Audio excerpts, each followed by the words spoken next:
The New York Knicks are in crisis mode, aren't they? No, Aren't the Knicks struggling right now? they are. I mean, a 4-game losing streak, 2 for 9 over your last 11 games. Mm-hmm. Jalen Brunson's been in and out the lineup. Karl Anthony Towns is facing trade rumors. They want to get him out of the city, just like they did Julius Randle, right, Chill? I would think that the Knicks are in crisis mode right now. And I'd be lying if I said this ear-to-ear grin was just for the television screen, because it's not. I am happy as hell that the Knicks are in crisis mode. Chat, what's going on in New York? What's going on in Manhattan? What's going on with the Knicks? Is everything bound to crumble again? Are the Knicks bound to go back into their 25 years of just mediocrity? Let's talk about it, fellas. What's going on with the New York Knicks? Are they really in trouble, or are they not in trouble? Ron, you know that the New York Knicks, I'm gonna keep this short and sweet with you, Ron. The New York Knicks are J-Lo. The New York Knicks love being in love. They don't love staying in love. The minute we got problems, we need to break up. The minute there's some bullshit going on, we got to break up. Okay, this New York Knicks team, which was comprised of a really good wing in OG Anunoby, you traded for Mikal Bridges, and you end up giving up 5-1s for him. He's actually been really good for them. You got arguably the best guard in the East on your group in Jalen Brunson. You traded for Cat, and you were super ecstatic about it. You now change the offense when you get Mike Brown in, and these guys are adjusting to it. So this is a part of the season where things are getting a little tricky. But instead of working it out, get rid of Cat. Just like you did with Julius Randle when you had counter Mars 5 straight 50-loss seasons. You get Julius Randle, you start to turn it around. Julius Randle isn't very good in the playoffs. Get Julius Randle out of here. Julius Randle is actually doing really well in Minnesota, by the way. Yes, he is. I say that to say the New York Knicks fan base drives me absolutely insane with the way that they handle things. They drive me nuts. The biggest problem that the New York Knicks have right now is that their offense is different. And because their offense is different, Cat is struggling adjusting to it. And there is no patience there. We got to do this right now. And I think that that's their biggest problem. If they can get some continuity within their offense, if Cat, when he doesn't get the first read, if we could get him to stay engaged in the offense, then I think that we can get some more continuity. If he cuts to the basket and he's not open, with him not being open, he'll just basically be out of the play. I think Mikal Bridges has actually done really well in this offense, not just in transition, but just finding open spots, particularly in the mid-post and in the mid-range, because I think his game is really good there. And his catch-and-shoot game has been really good. OG Anunoby has been a bit hot and cold, but again, this offense is what's been the issue for them in terms of continuity. Not everybody, right? Not everybody, because they actually have had a good offense. But some of the people like Cat, for example, they've kind of struggled in this offense. So because of that, and the Knicks are on this slide right now, and there's an effort issue, immediately we got to get rid of the coach. We got to get rid of Cat. Knicks fans are nuts. They drive me crazy. Clean house, Chill. Clean house. Unbelievable. Fire everybody. Give me a break, man. Damn. What are we doing? But when we say the league hits you fast, it was only 36 days ago that they won the NBA Cup. 36 days only, Chill. A month. And it's all been downhill since they said that they didn't want to raise a banner. So you can look into that how you wish. But because why, Dame? The reason why they don't want to raise the banner, because why? Because they got bigger fish to fry, apparently. But now, what's going on? Everybody got to get fired. Give me a break, man. I'm so sick of this Knicks team, yo. I swear. I'm so sick of these dudes. But after they won the cup, I think a lot of us thought that they were cemented as a sort of top 4 or 5 team in the league. But you can tell a lot about a team through adversity, and it hasn't looked good.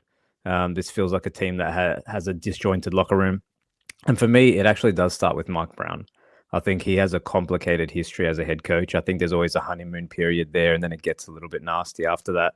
And Chill, to your point, it's quite obvious that Cat has struggled to find his place in this offense. And it was very worrying in preseason when he said it. It probably should have raised a few more eyebrows when he did say that in preseason, and it's sort of played itself out. And then you combine that with the OG slump, with Jalen Brown being in and out of the lineup because he's been injured, but then not particularly good when he's been playing. And then the team's not bought in. So I think there's a combination of things when teams are struggling. But really, like realistically, when you look at this roster and you look at the East, there should be a team that should be running the East. But they feel like so far away right now. They were my pick to come out the East, but I'm having some reservations about that right now. Mars, I would like to hear your genius observation on the New York Knicks. Is this a glaring issue, or are we blowing this out of proportion, how us Americans typically do, especially the New York residents? I think there's problems. I mean, it depends when you say blowing things out of proportion. What's being said? Like trade divorce. That is a divorce, right, Chill? Trade cat. Not just trade cat. Is Mike Brown on the hot seat? Are we prepared to move on from Mike Brown? Mike Brown is the issue. Stuff like that. Those are the things that are circulating, Mars. I don't think that's blowing things out of proportion. I mean, from my perspective, I don't think Mike Brown and Cat work. I don't think what Mike Brown wants the Knicks to do fits Cat. I think Cat's having probably his worst year in a while.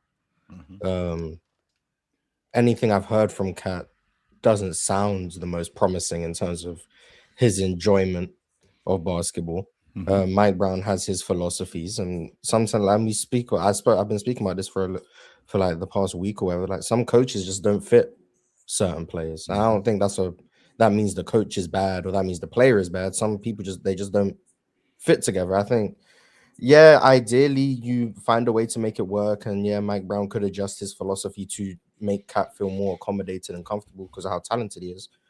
But at the end of the day, this is a Knicks team that is still really good offensively. I believe they're top 5 in offense. They just can't guard anything. And quite frankly, when your 2 best players are 2 of the worst defenders in the league at their respective positions, that's a tough thing to navigate. If I'm honest, if I was the Knicks, I'd probably play out this season just based on the landscape of the East and see what you got. But I would be saying if we don't make it out the East this year, especially if it comes down to like the same things it did last year, where you couldn't close games consistently with your best 2 players because one or both of them are getting hunted, or you can't find a way to scheme around both of them defensively, the off season is probably when I'd be looking to make changes, whether that's Brunson or Cat or both of them. I don't know, but I think this season you probably still have to see how it goes. Maybe make a trade at the deadline, see what's available. I think Deuce McBride needs to play more. I do too. But I think this season is probably a season where you can still try to go. You were in the conference finals last year, and the team that you lost to in the conference finals isn't there no more. And the team that was presumably favored in the East in Boston isn't whole. And you beat them, by the way. Yeah, and you beat Boston. So it's like I'd probably just play out this season and see what happens. Not like don't change anything. There's obviously things that need to change. You do need Cat to be better. Cat's having his worst shooting season, I want to say, since he was a rookie. Sure. Yeah, since he was a rookie. He's shooting 36% from 3. That's crazy. He's shooting sub 50% from the field. He's averaging 21 points. Like, you need more from Cat. But I don't think that means you have no chance in the East, especially as it's presently constructed. Mars, keep your GM hat on. I want you to keep your suit and your GM hat on. And to your point, we were just in the East Finals last season, right? So when you're going to let the coach go because you don't really like what's going on with Tibbs. Is it a rotation thing? Is it the way he handles, his secondary guys? Is he playing guys too many minutes? Is it the offense? Because to your point, they had a top 5 offense last year too, and that was largely due to Cat. In fact, we were up here having a conversation at one point during this time of the year last year that Cat could be a first-team All-Pro. We were having that conversation. With that being said, you move off the coach, Mars, okay, because you're not particularly fond of the coach because maybe you don't like the rotations. So when you sit down and you're interviewing a coach, what are we going over? What needs to change? From last year? Yes. Or just you're in sitting general? down with the coach Coach X, what needs to change? I think you need clarity on players' roles, particularly like the non-stars. Like you know what Mikel's gonna do, you know what OG is gonna do, Brunson, you know their roles, but like how do the other guys fit into this? How does Deuce McBride fit into this? What are your plans for Mitchell Robinson and Cat? Are we gonna be running double big lineups a lot? Are we gonna be going with Cat at the 5 so we can get more spacing? How do you plan on using Josh Hart because he has a unique skill set? What are your thoughts defensively about navigating Brunson and Cat defensively? Do you view avenues to make that a viable defense in a playoff setting? And then also, like, what are you trying to implement? What culture are you trying to implement? What type of play style are you trying to implement? Are we going drastically away from Brunson ball? Are we going more towards it? Like, that would be the things I'd be asking a coach. Sure. And yeah.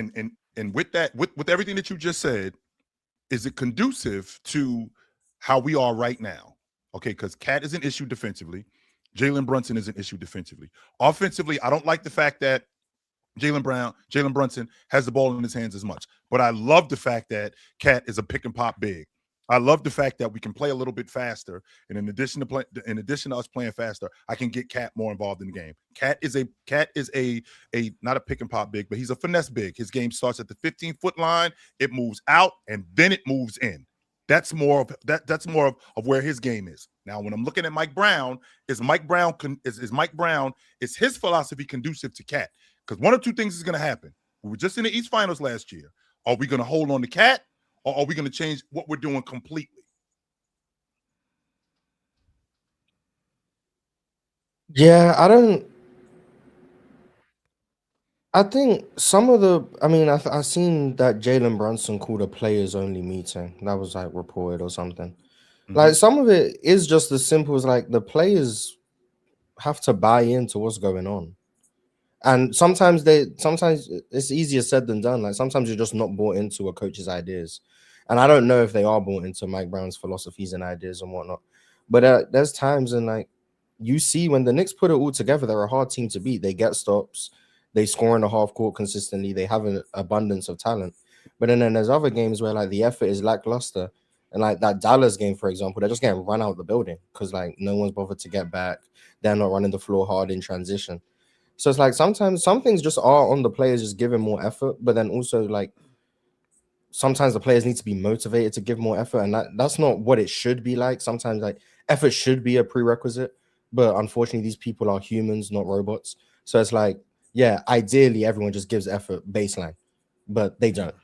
So how do you get that out of them? And I don't know what the answer to that is, but you can see like there's a few games, and I think that's probably what Knicks fans don't like the most, like especially with Cat, like his effort has been very up and down. And I think fan bases, as long as you're trying, you're putting forth effort, they're more tolerable to the results. Like, okay, yeah, we lost the game, but at least everyone was playing hard. They were trying, shots just didn't fall, whatever the case may be. I'm not saying like all fans of that look at it that way, but they'll be more tolerable to like a slump if everyone's playing hard. But when people aren't playing hard and you're losing, fans are probably gonna turn on you quicker. And I think that's probably why some Knicks fans are more angry at Cat. Like there was a play that went viral the other day where Cat fell on the floor, just refused to get back in transition. They played 5-on-4, and then the ball came out towards like half court. He thought he was gonna get the ball for a fast break dunk. He didn't, and then he just walked back on defense. Like plays like that, it's like, yeah, you're probably gonna lose Knicks fans that way. So if you can just up the effort, I think some of the results will change, and then fans will probably be more on side. And from a talent standpoint, you're probably still the best team in the East, just talent alone. So talent plus effort is a good blend, in my opinion. I think two at things. at this Go ahead, level I'm of basketball, Mars, I think that's a big, that's a big part of coaching at this level of basketball is just consistently getting the effort out of your players. I mean, it's like we talk a lot about skill development, but I don't really. It's not. Well, let me not say just a blanket statement, but for most head coaches, that's not really their job. You know what I'm saying? Skill development stuff. It really like isn't, Ox. It isn't. But at this level of basketball, it's like, you got people that do that, and he had the coach. I think coaches implement their sets, whatever. But in January, what you call the dog days of the season, is it's a big deal to be able to motivate guys to keep playing. You're playing 48 minutes of basketball. Obviously, you're not playing all 48 minutes, but we're 40 games into a season.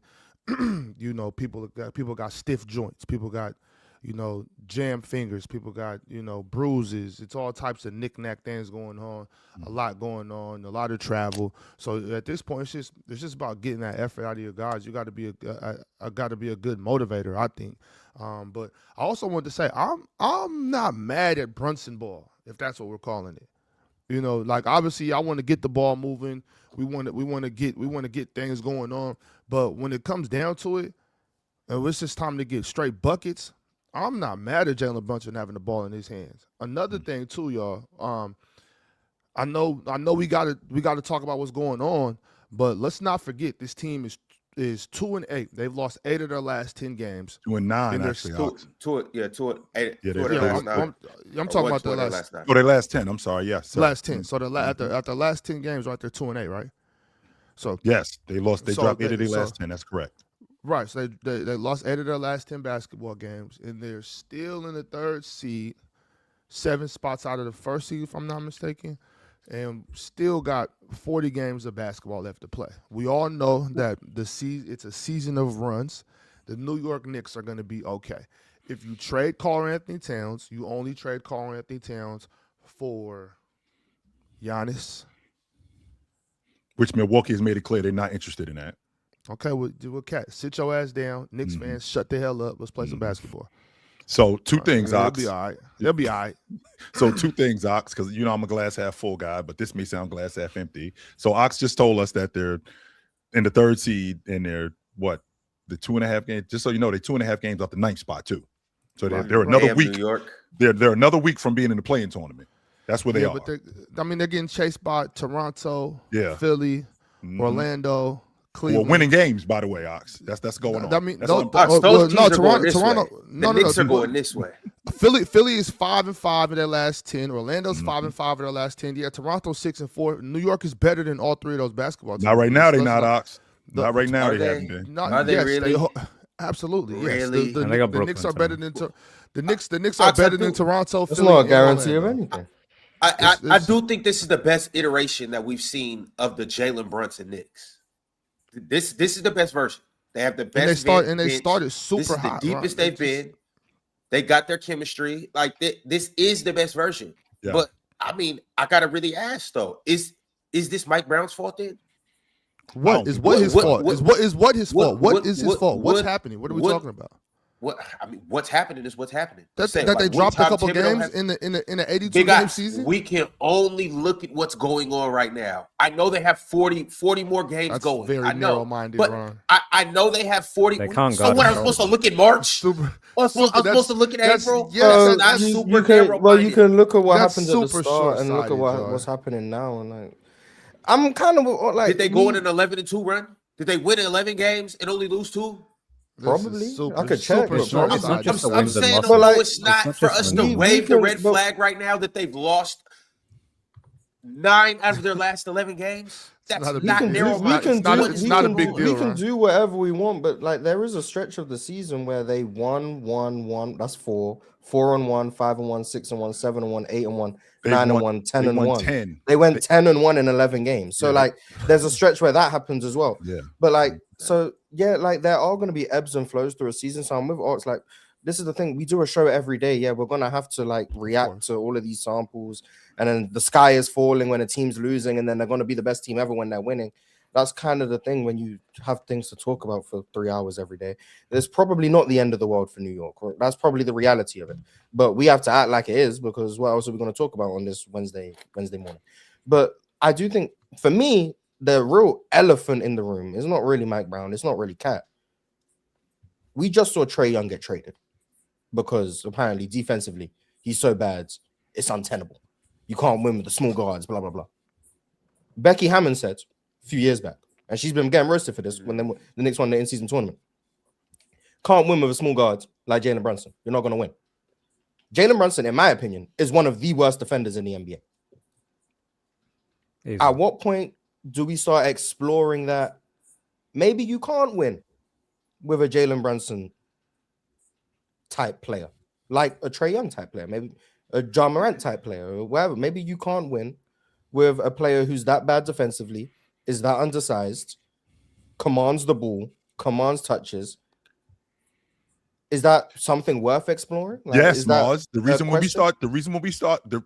when we start having this conversation is, to your point, in the offseason. Because Jalen Brunson has been there. I want to say he showed up in what, 22? What? No, he wasn't there in 21 with Julius Randle. He showed up. I want to say he showed up in 22. So he's been there 4 He years. showed up after the Mavericks went to the conference finals. So the next year, That was 22, 23. So in 22, 20, so Yeah. 22, 23, 20, 22, 23, 23, 24. He's in his 24, fourth year 20. in New York. We're in year 4 now with him, right? So, okay, he's 28 years old. We're not going to get anything more from him as a defender. Like, he's not going to turn into an elite defender. He's not going to turn into a solid defender. He probably is who he is on the defensive side of the basketball, right?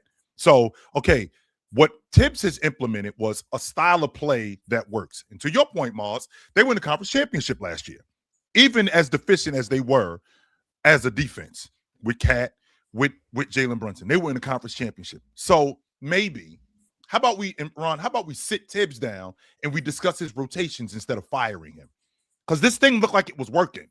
Like, this didn't look like this doesn't look like something where we just got to completely change the system. Because Brunson is who he is, Cat is who he is. Okay, coach, maybe we need to dig into the bench a little bit more. Maybe we shouldn't have 3 of your 5 starters in the top 5 in the league in minutes. That might not be a good idea. That might not be conducive to winning, coach. Maybe we should do something different and get you some more rotation players that could be more conducive to your system and help you win a little bit more, as opposed to bringing in Mike Brown and changing the system and making Cat look, for lack of a better term, real talk, ordinary. Because he's not an ordinary big.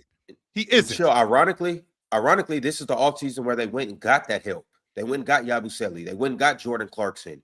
They still got Shamit. They got what's his name? Tyler Kolek. Not to say that Thibodeau would have played Kolek, but now Kolek is actually playing and producing. Like, they actually have the deepest team. Mitchell Robinson, whether he's coming off the bench or not, they actually have one of the deepest teams that they've had since Jalen Brunson has been there. And now Thibodeau's not there. Yeah, I don't think the depth would be ventured as much if Tom Thibodeau was still there right now. There's always another end to a story. But as far as Karl Anthony Towns, it actually reminds me of a conversation that we were having at the beginning of the season. And Chill was upset about Karl Anthony Towns because Karl Anthony Towns was hurt. And it was the season opener. Mm-hmm. And he was questionable. And we had the conversation, and I remember saying then, hey, Karl Anthony Towns, if he's dealing with, I think what was it, like a hamstring or something like that? Yeah, it was a groin injury. Groin injury? I know it was a pretty serious. It was a muscle thing. Ailment. Pretty serious ailment. And what I said then was, okay, number one, we didn't like what he was saying coming into the season. He was like, I don't know my role on this team offensively. That was a quote that we got before the season even started. Correct. But I also remember having the convo about, hey, do we just sit Cat down now, right? And just have him try to heal up the ailment, or does Cat decide to try to play through it? And he's tried to play through it, and we see what Cat's You think this is affecting him? You think that the injury is still affecting him? Real talk? Even today? I think when you try to play through an injury, I'm pretty sure we're not going to get the best version of yourself when you're doing that. And you think it spilled over into the and you think this spilled over? I do think this is spilled over into some of his play. Absolutely. I do know that he's being used differently in the offensive system this year for sure, but even things that he usually does well, he's not doing well right now, right? He's not even like shooting the 3 ball as good as Cat usually shoots. Things of that nature. And I would like to attribute that, in my opinion, to him. I don't think he started the season off healthy, and I think he's trying to play through some ailments right now. Well, it's interesting, Mars, that you brought up that win streak that they had. I mean, they had won 10 of they had won 10 out of 12 right before they went on this losing streak. Literally, right before they went on this losing streak, they had won 10 of their last 12, and we weren't really having a conversation about the sky is falling in New York because they were winning. Yes, they were beating the teams that they were supposed to beat, but they still were winning, even with Jalen Brunson going out of the line. But that's why, Chill, I think that the way in which they've fallen has been so sort of jarring and it's garnered so much attention because they were playing good ball. But now, like, I'm not all the way there on the panic stations. I think to Ox's point, like, we are in the dog days of the season and they're going to turn it around. Like, if they beat Brooklyn tonight, maybe that's the thing that gets their season back on track. But it's the way in which you lose. You know, they can't, to Mars's point, they can't guard a soul. You know, their home fans are booing. They're getting booed at home because of their lack of effort. And on a basketball court at Madison Square Garden, there's nowhere to hide. And if you're not giving good effort, the crowd's going to tell you about it. So it's not so much the losing streak itself. It's the turnaround. It's the way they've been losing. It's the lack of effort. It's some of the weird post-game comments, like how Kat's saying this is a different team than last year because last year we had Cameron Payne. Like it's just bizarre little things that are, you know, players only meetings, all these little things that are happening that has the Knicks fans upset. But I think there's two things here as well, Chill. I think that you made an interesting point earlier around Cat and Mike Brown, whereas Mike Brown was operating with a completely different big in Sabonis in Sacramento, and he seemed to maximize him in a lot of ways by using him as a hub, and Cat's a different type of skill set. But I'm not all the way there yet on the Jalen Brunson stuff, Mars, in terms of exploring him in a trade or anything like that. But I think it's an intriguing conversation to maybe think about. If they can't get it done this year, I think that conversation will definitely start. Well, the question, Mars, that needs to be answered is at what point do we have this conversation? Because again, he's been there 4 years, and in the 4 years that he's been there, they broke down. I think the second year they broke down, and he ended up in the conference semifinals in Game 7. No, last year, not last year, year before last, they broke down against Indiana, and then they ended up losing because Tibbs was basically running them dudes into the ground, if we're being honest. And then last year they were in the East Finals, but Brunson actually has been playing really well. So if you're gonna build your unit around a small guard who isn't that good defensively, who needs the basketball, if I'm gonna build my unit around that, then I'm gonna put players who can supplement him. What I mean when I say supplement him, guys like OG Anunoby, guys like Mikal Bridges, who will defend, who will rebound, who will make up for the stuff that he doesn't do. Now, don't get me wrong. I'm not giving him a pass and saying that he doesn't have to do any of these things because I do have to get effort. And Jalen Brunson will give me effort. I think that he was leading the league in charges. So he will give me some effort on the defensive end. That's not a question. The problem that I have is when teams actively hunt him and he dies on screens or he actively gets hunted in one-on-one situations, and there's really not anything that we can do about that. Well, how do we supplement that? The way we supplement that is by holding these guys to one shot, because not everybody's going to score on him every time. He is going to give you some effort. We got to rebound, and we got to keep the pressure on that. We got to keep the pressure on that defense by attacking them offensively. So I'm not saying, Mars, that I'm not interested in it, but to be honest with you, I'm sure that there's a conversation in New York in that front office about, is this something that we should be talking about? Wait a second. I'm sorry. Forgive my language. Forgive my language. Are y'all out of your fucking mind? We're not, you're not trading Jalen Brunson. Thank you. We're going way too far. Not. Absolutely not. Was that a real trade? Trae Young? Why not trade Jalen Brunson? Damn Trae Young. This is not about Trae Young, Ron. Stay focused. John Morant's on the trade block. Why not Jalen Brunson? John Morant compared to Jalen Brunson is a bum. John Morant is a bum compared to Jalen Brunson, okay? You don't trade Jalen Brunson. If you have to trade anybody, it's obviously Cat. But you don't. I don't think they have to trade anybody. You know what I'm saying? I think they're fine. I think they could work through this. I think they have a good shot at winning the East this year. I think they can all buy into each other. Mike Brown can buy into them. They can buy into Mike Brown. They can work this thing out. They got a good squad. They got depth. They got what you need. They're on a little like I said, in the last 10 games, they've lost 8. Okay, cool. Now we're going to panic and act like this is something crazy. They'll be okay. Come March, they'll be right back at the 2 seed. Everything will be okay. Though.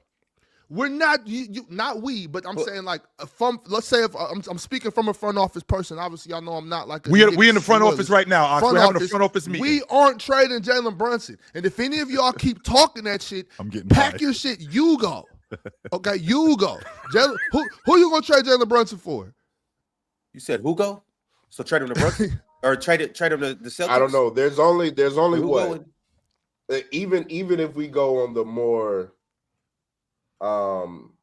controversial end, there's only what 14 players you could get, Ox, that are better than Jalen Brunson if you were to trade him. But at the point guard position, though, at best, and at the point guard position, there's what. Well, first of all, there's a maybe three better. There's a not even better, but there's a conversation of about maybe 5 or 6 guys that you could say, and 3 of those guys are untouched. Well, aren't getting traded. You know what I'm saying? Exactly. So it's like it's not, no, 4 of those guys. I forgot about K. 4 of those guys aren't getting touched. Yeah. You know what I'm saying? So like what? And I'm gonna say this name, and I know y'all don't agree with me, but the only other guy that's in that realm or tier of basketball players, De'Aaron Fox, and it's like what's the point of that? You know what I'm saying? There's no point. He's a much better defender than Jalen Brunson. I agree with that, but I'm like why? You know what I'm saying? There's really no reason to do that. I don't think Mars was like, let's trade him. I think Mars's point was the concept of, can you win with him? And I think it's one of those things that's been sort of topical in the league, like, can you win with a small guard? And if they don't win this year, I think that conversation might start happening. Look, I think it's probably going to happen with Cat more than it would with Brunson, because he's beloved and he's taken pay cuts, and he's been a sort of perennial all-star and things of that nature. But it's the same situation in Cleveland, Chill. Like, if they don't win this year, Darius Garland is probably getting moved. They're probably going to have to make a decision on if Donovan Mitchell and Evan Mobley are the duo that want to take them forward. Like, these conversations will start happening because the landscape of the league has made the margin for error so small with guys that have clear deficiencies. So I don't think any of us want Jalen Brunson to be traded, but the concept of winning with him in our minds now, given the landscape, is actually harder than ever. But that concept it can to create me, I think you brought up. Who doesn't want Jalen Brunson to be traded? You said what? I'm taking a vote. We think that's a bad idea, Ron. We think that's a bad idea. I was saying, opposite question. Who wants him to be traded? You're the only Nimrod. You don't want nobody. The concept of can you win with Jalen Brunson? Like, to me, number one, I think we keep bringing up players that he's like a way better than. Like we just said, Darius Garland. Salute to Quick D-Lo. Jalen Brunson clears Darius Garland as a player. He clears Trae Young. Quick D-Lo is Darius Garland. He clears Trae Young. He clears Ja Morant. Like, he's way better than these players that we keep questioning about, like small guards. In my opinion, this is just a concept of, can you win with a player who is so offensively talented, who is also lacking defensively? Right now, I think the better comp is like, at this point, this is more comparable to, can you win with Luka Doncic? Can you win with Donovan Mitchell? More than, we be bringing up these names like Ja Morant and Trae Young and Darius. Like, he's way better than them. Yeah. Way better. I only said Trae Young because we've seen Trae get traded. Sure. I know. We all agree Brunson's better than him. But the concept is still the same. And the question has been asked about Luka Doncic too. Can you win? And I would say Luka is clearly a better defender than Jalen Brunson. But I don't know. Maybe that's a hot take.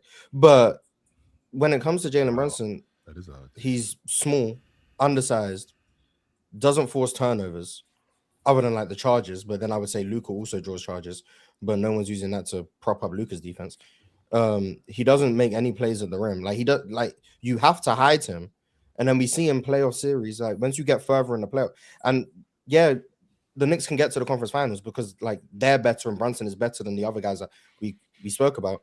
But you get to certain series, you get against better teams, you can't just keep hiding people. Like, that it just doesn't work.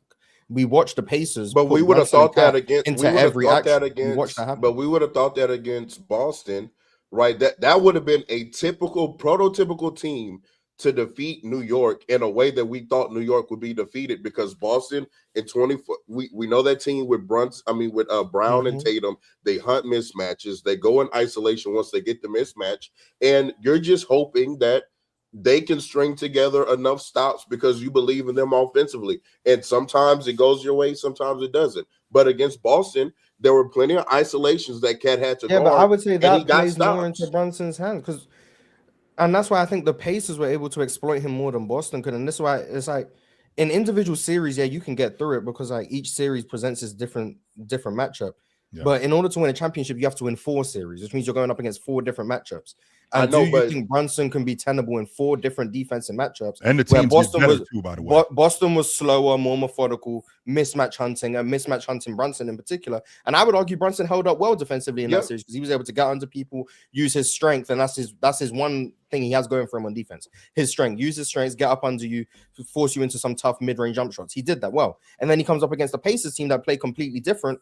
0.5 basketball, as people like to say, bringing Brunson into every action and moving the ball consistently, and Brunson's not making rotations. And if he does, and you now got Brunson as a low man, he's not making no plays at the rim. Cat can't guard in space. Cat can't guard the rim, and you end up being in this constant blender on defense. Like that's the problem. In order to win a championship, you have to go through a bunch of different offenses. Yeah. And can Brunson and Cat hold up against a bunch of different offenses? Can they hold up against a Pistons offense, and then they have to go see a Boston offense, and then they have to go see a Philly offense, like for example, and then they have to go see a Miami offense, which is completely different? Do you trust those guys to hold up against the run of the playoffs? And me, it's like, I think that's a question worth exploring. Now, I wouldn't trade Brunson. He doesn't make enough to where it's justifiable. Brunson's 34. Brunson is paid too little compared to the caliber of player he is. So whatever you get back is going to be worse than Brunson. So I wouldn't trade him, but I would be looking at what do we have to do to actually make a defense viable with Brunson on the court. Like the numbers say the defense is way better when Brunson's off the floor. Like the numbers say the Knicks are better as a team when Brunson's off the floor, but that's entirely because of defense, because they have like a 109 defense with Brunson on the floor, with Brunson off the floor in the last 2 years. They have a 118 when he's on the floor. That's terrible. That's one of the worst. There's nobody that thinks the Knicks are better with Brunson on the floor. Yeah, exactly. I'm not saying they're better without Brunson, but I am saying like the defense is a major concern, regular season and playoffs. With that being said, real talk, and really quick, I want you to hold on to your point really quick. I want you guys to understand, because you made the comparison with the Boston Celtics.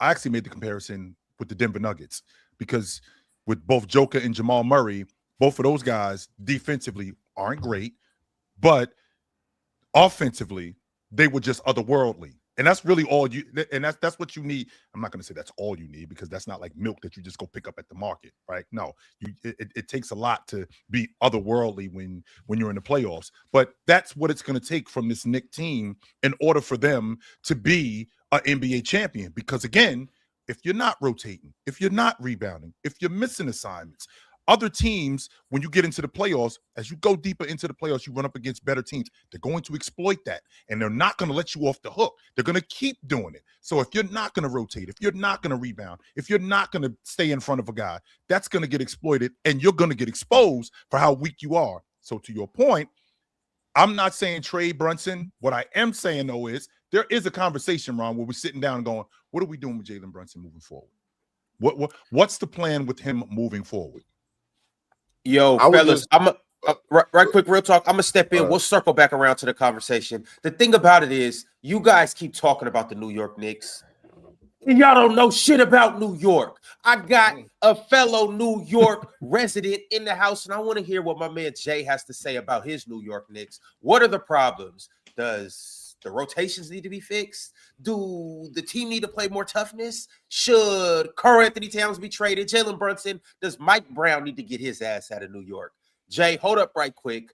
I'm going to come back to you in a second because I want to hear everything. I need you to, what do they say? What did the ladies say on the other side? I need to hear the tea in New York. I need to know what flavor it is. I need to know, is it still hot? I got to hear everything that's going on in New York. Before we get that, though, you guys already know the drill. Like the video, subscribe, become a member. If you're not following us on Twitter, TikTok, Facebook, Instagram, all of that stuff, go follow us across all platforms. You might like us here on YouTube, but you'll probably like us better on TikTok. anyways, in the meantime, while you're doing that, make sure to go head over to the Splash Sports app.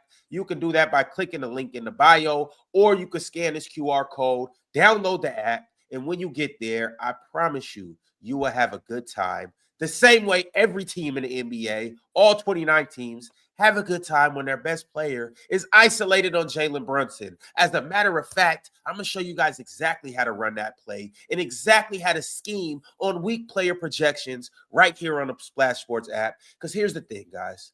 When you download the app, you will have players in every sport that you can choose more or less on. When I say more or less, let's say, for instance, it's Karl Anthony Towns. Now, he hasn't really been scoring or shooting up to his typical standards. So when we see Karl Anthony Towns in the Splash Sports app and they give us a 21.5 for his points, what do you think we're going to take? The more or the less? You know what? We'll show you guys exactly how we're going to do it right here, right now. Let's go ahead and put Kitty Cat on the screen and let's see what we do with him. Speaking of Leicester. Oh. Well, before we do that, seems like we got some cashing in to do, right, Ox? Yeah, it looks like it. Jalen Green was a Leicester last night. Kevin Durant was a Leicester last night. And Scotty Barnes and Russell Westbrook both hit their moor. So shout out to them. I know, boo. We got one, y'all. We got one. About time. Yeah, when Real Talk and Pin don't put their hands on these slips, we do pretty good. I'm above 500, by the way. I mean Swiper, my bad. I mixed you guys up. Okay. So, Well, let's get into it. Real Talk, you above 500. go ahead, Real Talk, what you got?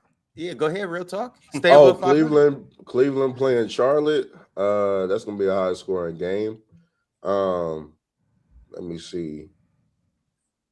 What kind of nipple do they have 3-pointers made for him? No. Got What PRA, they points, got? rebounds, points, assists, assist and rebounds, and just points.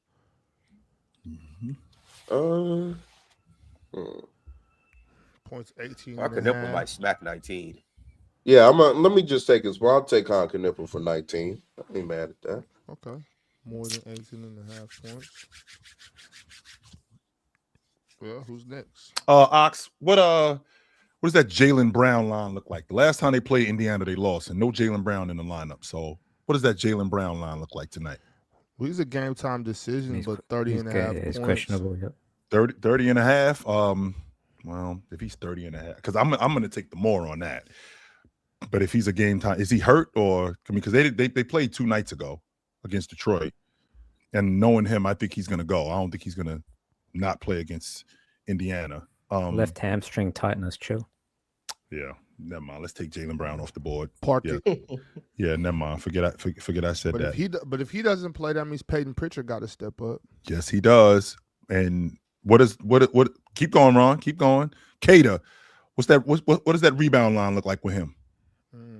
Kata rebounds? Yeah, what does that rebound line look like with him? 8.5. 8.5. Huh. I'm gonna take the more on that one. No doubt. Yeah, I'm gonna take the more on that. I think Kata gonna get me more. I think he's gonna get me 10 rebounds tonight. Okay. Mm-hmm. Who's got next? Mars, Damian, what y'all want to do? Mm-hmm. I need to find my demon role player to put the money on. Oh my goodness, he's gonna take Musa? What's that? Yeah, Musa. Hey, yeah, what's Musa Diabate got going on? My goodness, Okay, bro. points hell no, but let's see what else we got. 8.5 rebounds? Hell yeah. Hell yeah, we got 8.5 rebounds. Yo, Actually, no, let me get Musa PRA. Yeah. Okay. Because he's gonna get like 15 rebounds. So the PRA gonna hit. Charlotte's had the best offense in the league for the past 18.5? That's an FPRA. Yeah. 2 games, by the way. Come on. Yo, Big Ox. Hence the title of the video and everything that I said during that splash read. Would you like to go to Mr. Towns? Yes, please find Mr. Towns for me. All right, hold on. Oh, there you go. Now, 29 as of points. lately, Mr. Towns has been worried about other engagements other than, assists and rebounds and putting the ball in the hole. So I'm going to take the less on some 1.5 threes. All right, that's just too good to be true. Hey, we got to take the more on that, right? Yeah, definitely. I was going to take the less for sure, but 1.5 threes for Cat? Against Brooklyn, he's hitting that. Come on. Yeah. Cat, you got lucky today. Jump around on this. Michael Porter Jr., anybody? Who they playing? New York? New York. Yeah. I don't think so. I'm cool. Bad defense, you you're going to gonna be shooting lock right over those. Does anybody win another one? We got 5 picks. We can end it here, or we can go to 6, man, for the love of the game. Oh, we got another one.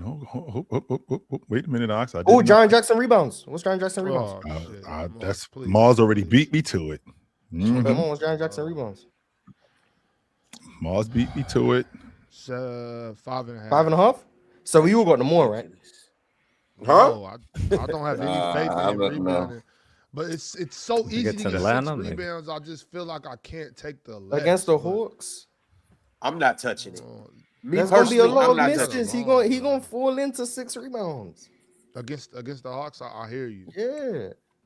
They don't even have a big for real. Oh, my God. Did you guys take a look at Giannis's line? Like, what does Giannis look like tonight against Oklahoma City? Against Oklahoma City? They're playing OKC tonight? That looks like 6 turnovers. That's what that looks like. I'll maybe rebounds. I maybe would take his rebounds today. Can you take a look at what's going on with Mr. Giannis Antetokounmpo? I don't think so. That's my boy. Yeah, I'll take his rebounds. Giannis going for 35 tonight. Yeah, you're out of your mind. He's only at 27.5 points. I mean, he's barely playing. Like, is he cracking 30 minutes? Yeah, but that's Mr. Point per minute. What do you mean? I mean, they're projecting a blowout. Yeah, probably so. Yeah.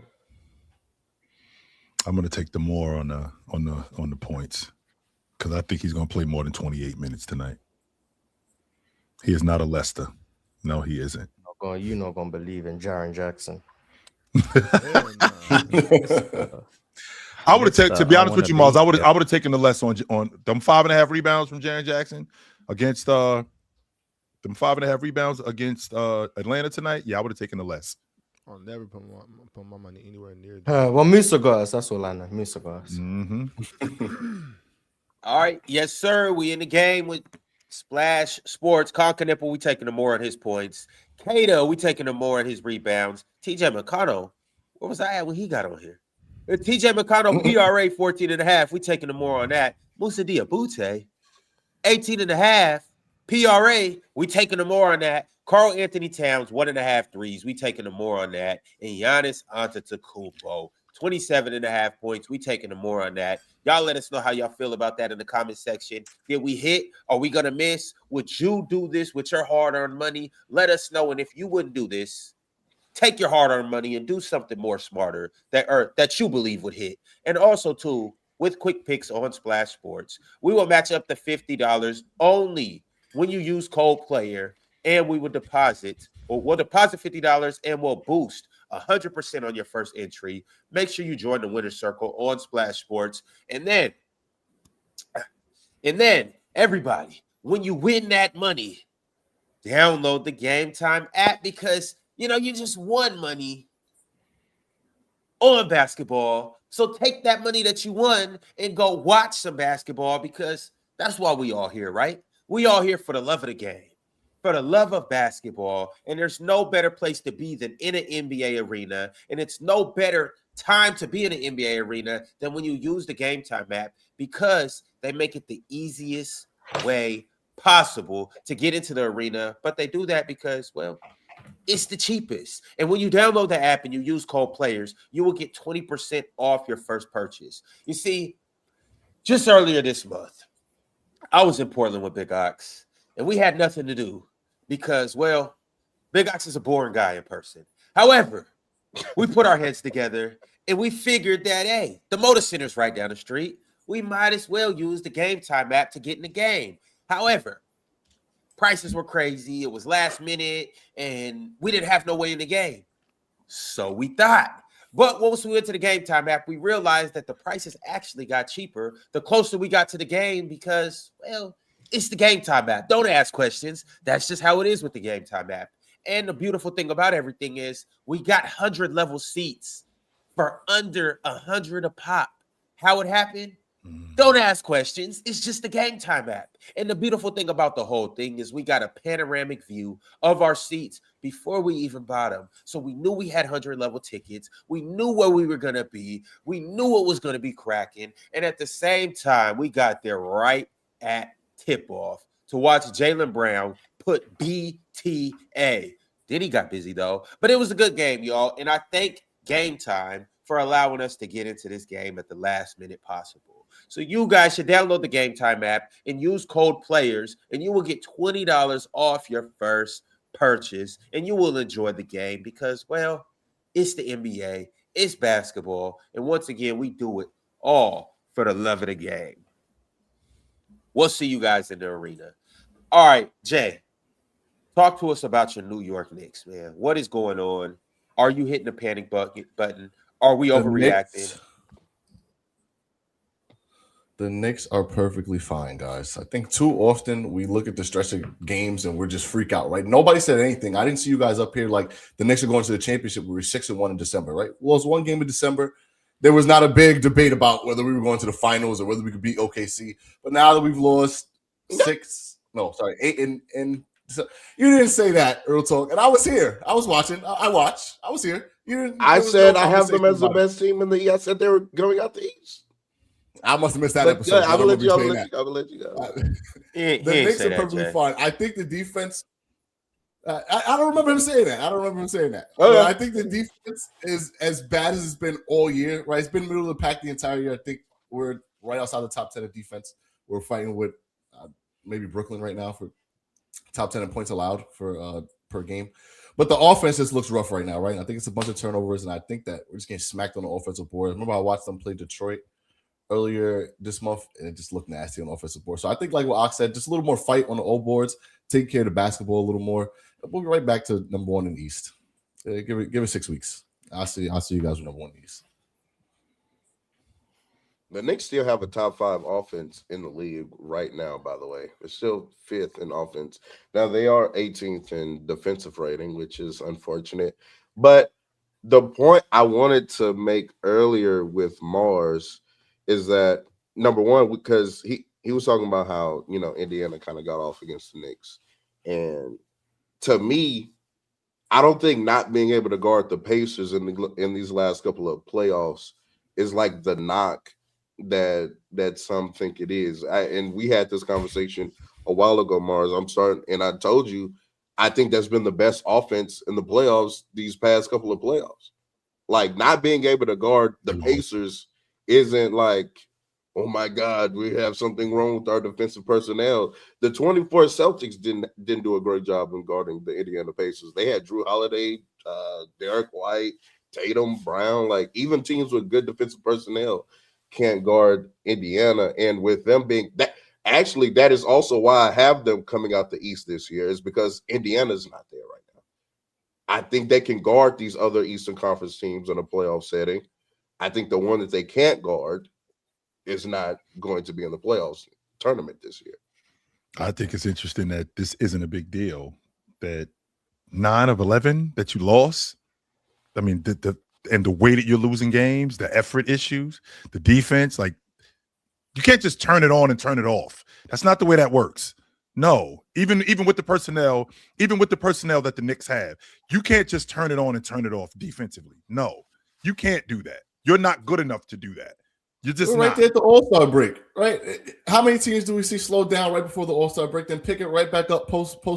Not many. In fact, I've actually done extensive research on this. That the best teams that you see at the end of the year, the teams that you see when we get to May and June, those teams are the best during this time of the year.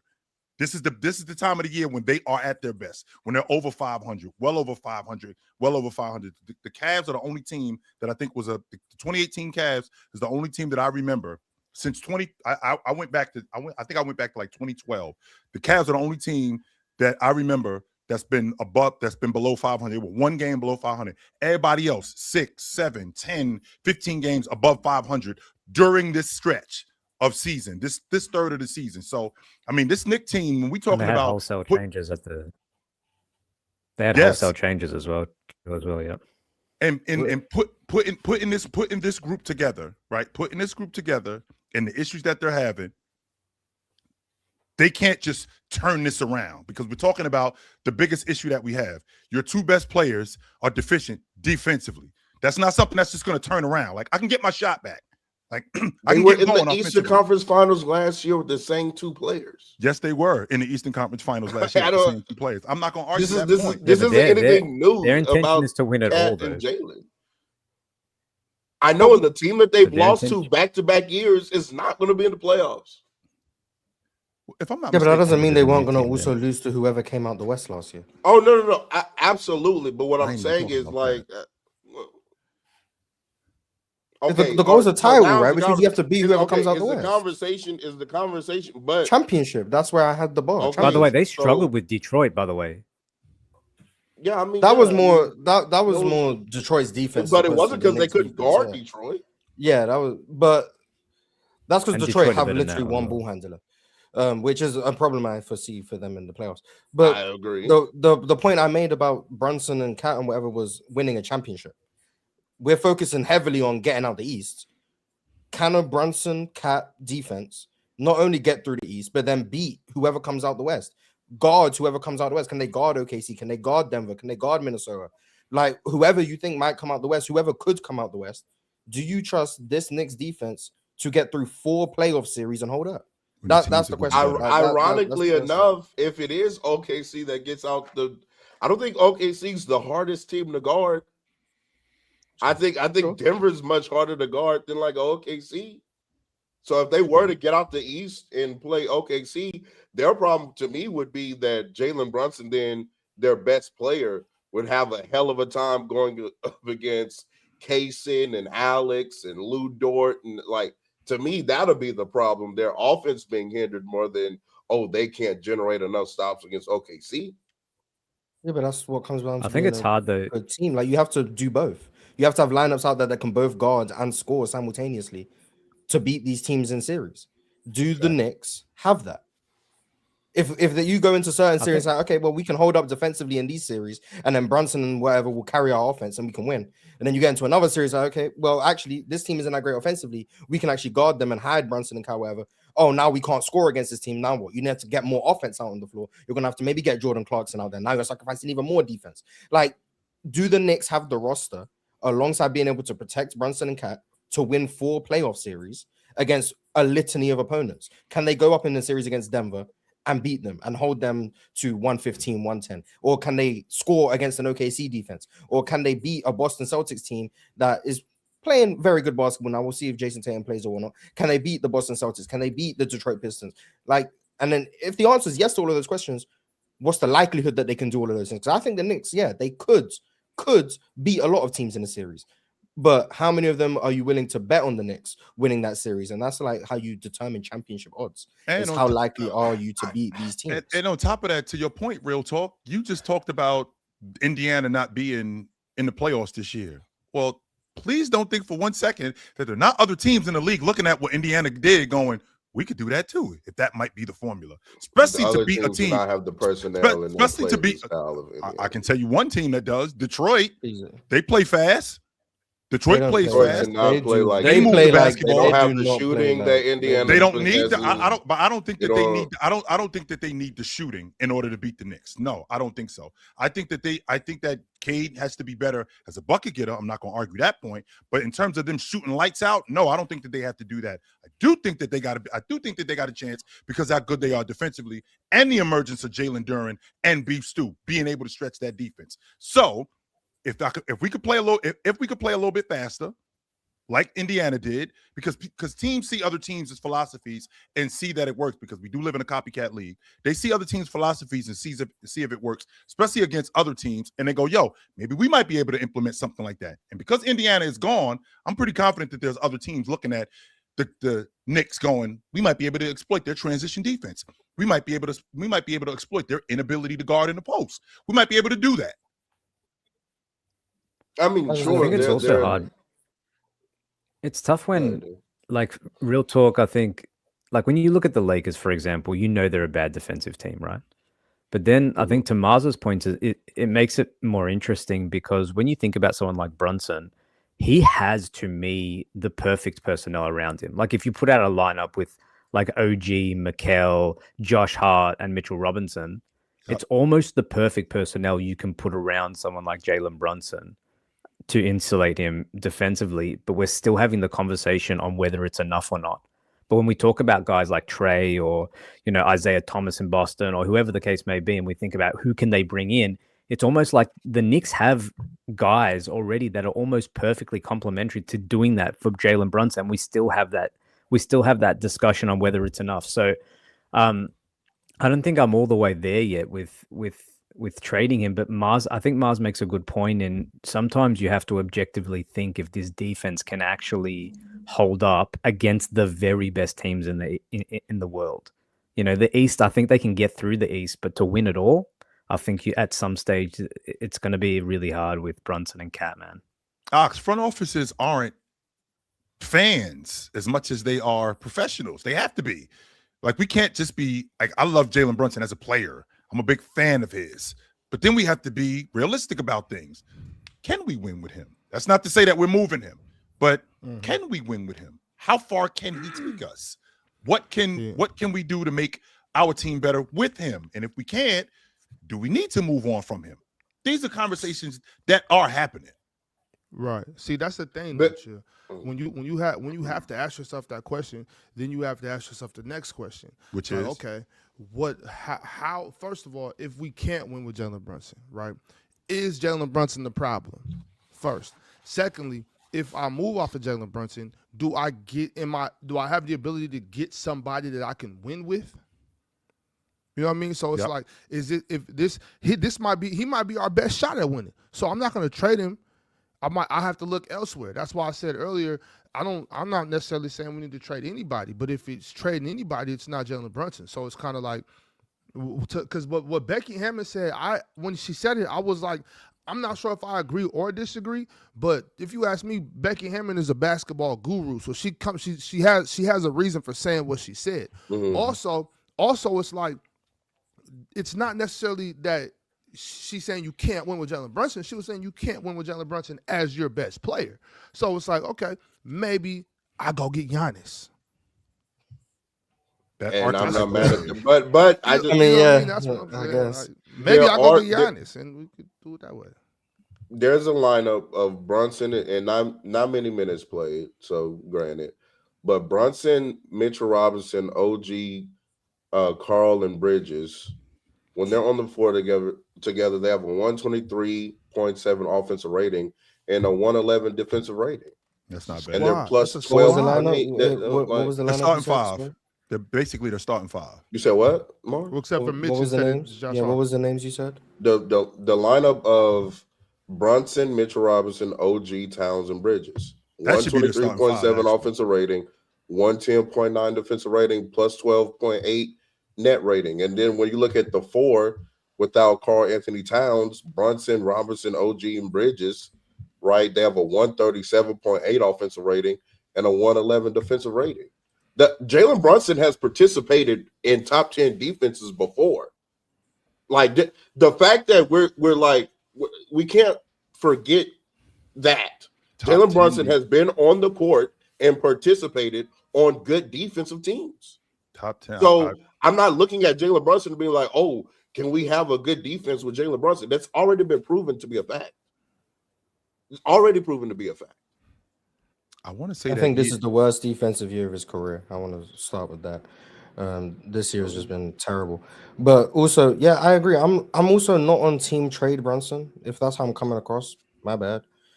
I'm just on team. I'm pretty sure this is going to be asked if the Knicks lose again this year. Yes.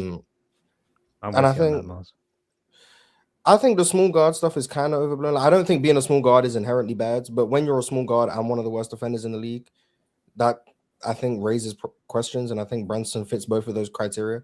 But I would be on if I had to trade anyone, it would be Cat, just because of the defensive stuff. Also, I still don't. I'm not Josh Hart FC. I don't. Me neither. Teams are guarding him with a center. Like I'm not. That just doesn't. Yeah, that's a problem in my opinion. Like Cat's being guarded by wings because they're putting their big on Josh Hart. Like so, you're not even getting maximal Cat value at the 5 because what makes Cat so valuable at the 5 is he drags the big out the lane, and because he can then drive the big or he can now shoot and pop. But you're not getting that because they're putting wings on Cat because the big's just roaming off Josh Hart, and it's like, I guess because he pushes the pace in transition, which is cool. But like the drawbacks, I think, are just outweighing the positives when it comes to a player like Josh Hart. He's also not that good. Cat should be able to punish. Don't leave that part out, Mark. I Please agree. Don't leave that part out. Cat should be able to post up and bully smaller, but he doesn't. And like so, Josh Hart makes Cat more.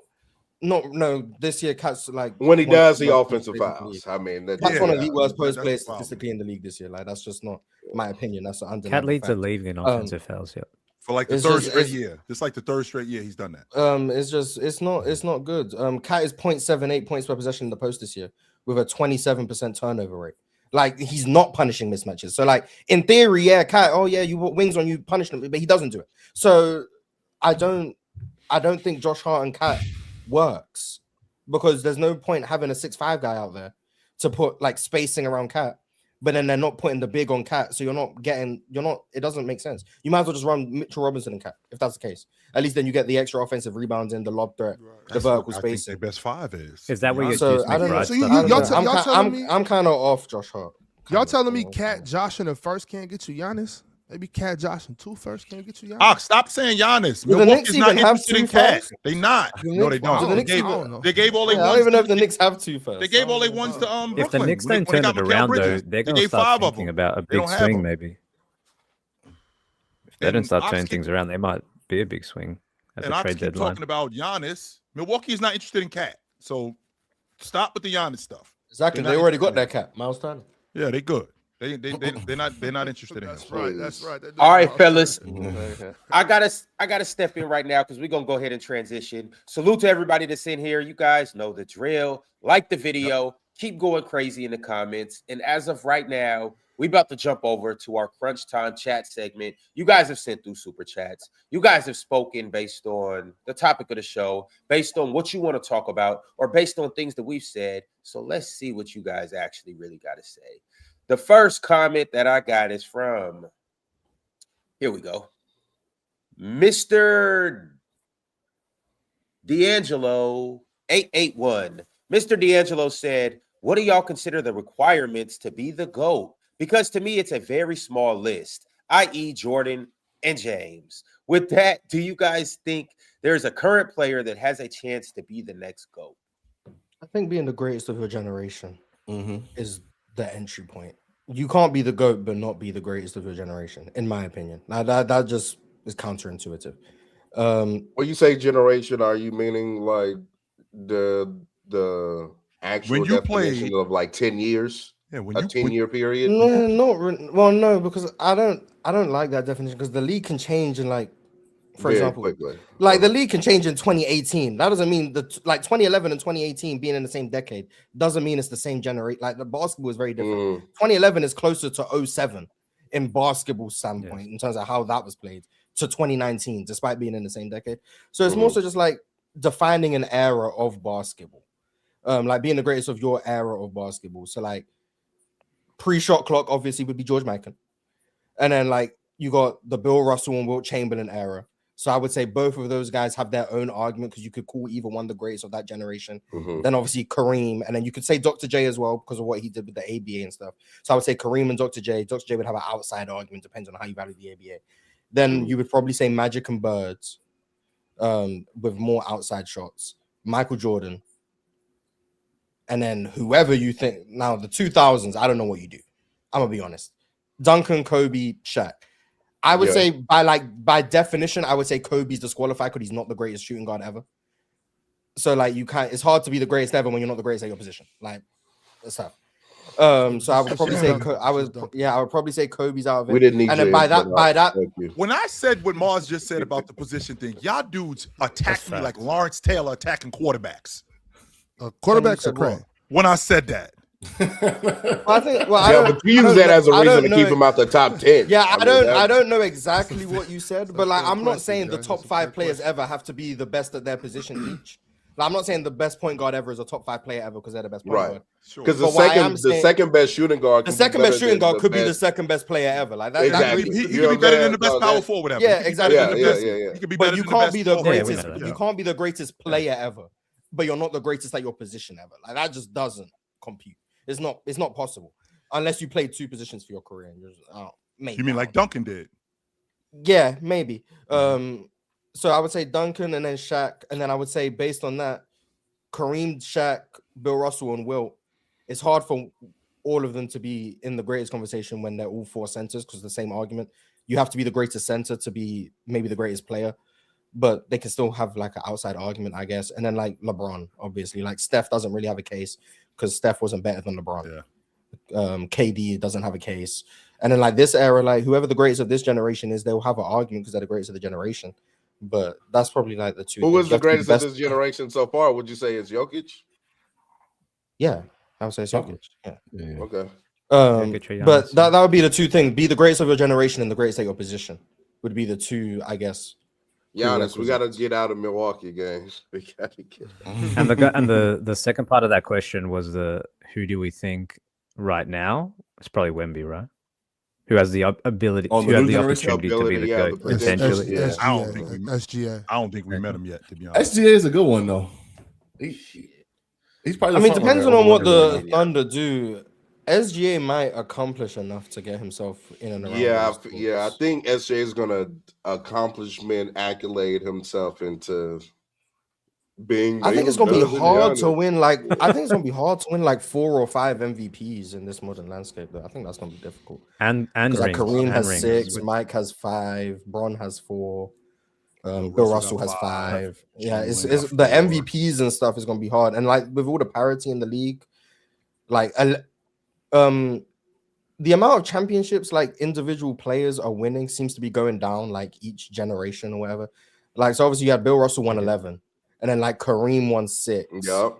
And then Magic won 5, Bird won 3. Obviously you get MJ winning 6, and then Kobe and Duncan both won 5. Won 4. LeBron is now won 4. Steph has 4. Steph is 4. Like I think but that's as the league is becoming more conversation has to and change, more teams in the league, like winning 6, 7, 8 championships is going to be even more difficult. And I think you're seeing that throughout history. Like it's going down for a reason, I think. So it's going to be hard to win that conversation if you're a modern player. And like, yeah. So if that's the logic, it's going to be hard.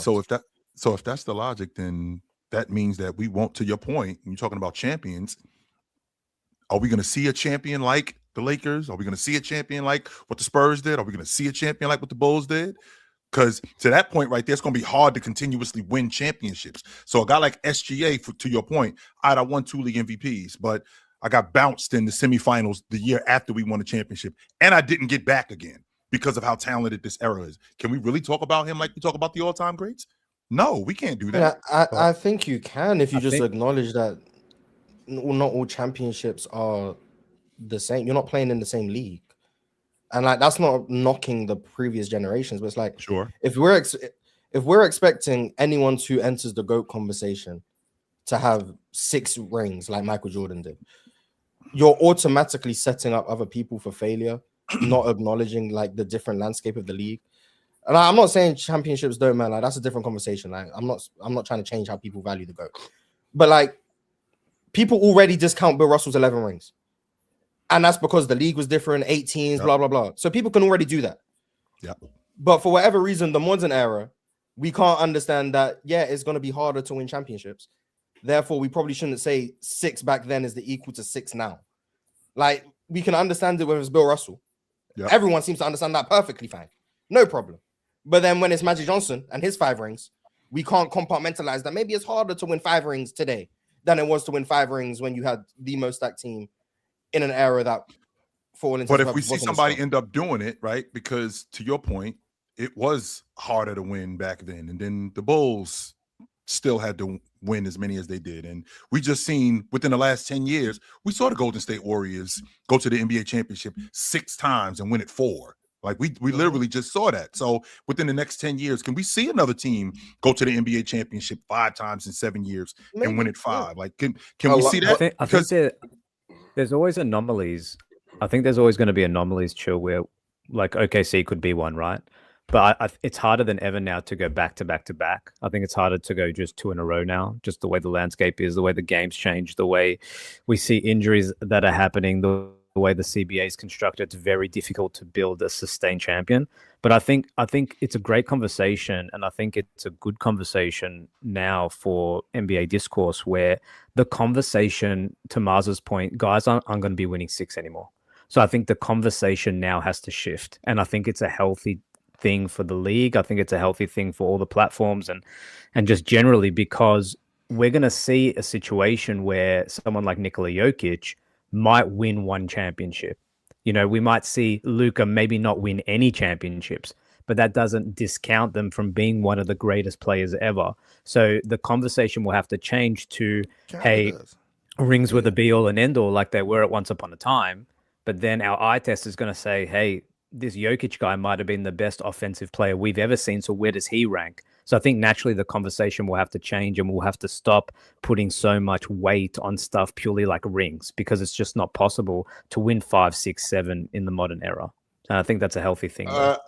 It's getting further away from that. I blame LeBron. Well, his fans. I blame LeBron's fans. Because they... Explain. I will explain. Thank you very much. Please. Championships being the measuring stick for greatness was common practice. It was Bill Russell. Bill Russell was seen as greater than Wilt because the championships 11-2. Magic Johnson, Larry Bird, they were winning. Magic Johnson won 5. He's seen as better than Bird for most people. Michael Jordan won 6 Finals MVPs. Kobe won 5. That's why a big deal when Kobe won 2 without Shaq. Like Shaq and Kobe spoke about it. Like when Shaq didn't care that he won Finals MVP in Miami. He had more rings than Kobe now. Like that was it. It was like, oh, I got 4, he had 3. And then Kobe won his 2. And then he was like, okay, I got 5, Shaq's got 4. It wasn't about the Finals MVP. It was Shaq had less rings than Kobe. Tim Duncan won 5 rings. And then LeBron came along, and LeBron was so great, but he didn't win as much as the other guys in terms of championships. He went to the finals 10 times. So follow me. But he didn't win as much as Magic did. He didn't win as much as Kobe did. He didn't win as much as Michael Jordan did. But everyone, okay, not everyone, 94% of people could see he was better than them. So in order to rationalize, okay, LeBron's better than these guys, but he hasn't won as much, the value of winning got diluted. People started saying, okay, well, championships can't be the be-all end-all, because look at the teams you're having to go against. You're having to play these teams, whereas this guy only had to play these teams. So therefore, winning isn't always the same. So I'm blaming LeBron, not saying it's a problem, but I'm saying LeBron's greatness not being explained by having as many championships as other people led to people valuing other things that weren't championships. So it's not a problem. But didn't they call Michael Jordan that the LeBron greatest changed the after conversation? 3? We actually called him. Yeah, the best. they did. We actually called him the best. He was the best player ever. We actually called him the best before he even got to the NBA championship. Because people had eyes. Yeah. But then once Michael Jordan finished with 6 rings, it's like, okay, well, this is the bar for greatness. But LeBron came along and was so great, but didn't win as much as the other guys, that you had to explain his greatness through other means. Other things became more valuable, whether that be statistical dominance, longevity. All of these things became more valued in the eye of the basketball hemisphere, because you had to explain why LeBron was a top 3 player ever without him having top 3 most championships ever. It was easy with Magic. He had 5 rings. It was easy with Tim Duncan, Kobe. They had 5 rings. It was easy with Bill Russell. He had 11. It was easy with Mike. He had 6. LeBron didn't have as many. So you had to explain it in other ways, healthy, though. which is why I say it's because sounds like a bunch of cap to me. The measuring stick, though, to me, like, I don't think people really had a problem, because actually, especially after 2016 happened, people didn't have a problem saying that LeBron was better than Kobe or better than Magic or better than, like, at that point, for a lot of people, that's when the GOAT debate became right. Yeah, but I'm saying, to me, so the other end of that statement that you're making, which I can agree with that, but I think that's half of the story. The other part of the story, the other half, is the championships started to matter when it got to LeBron, Michael. That to me is kind of like the barrier of why LeBron fans felt the need to, what do you mean people they that favored LeBron James felt the need to bring up, the finals appearances, the consistency of play, longevity, blah blah blah. Because he won less championships, and we were very comfortable saying he was better than all these other players except Michael Jordan.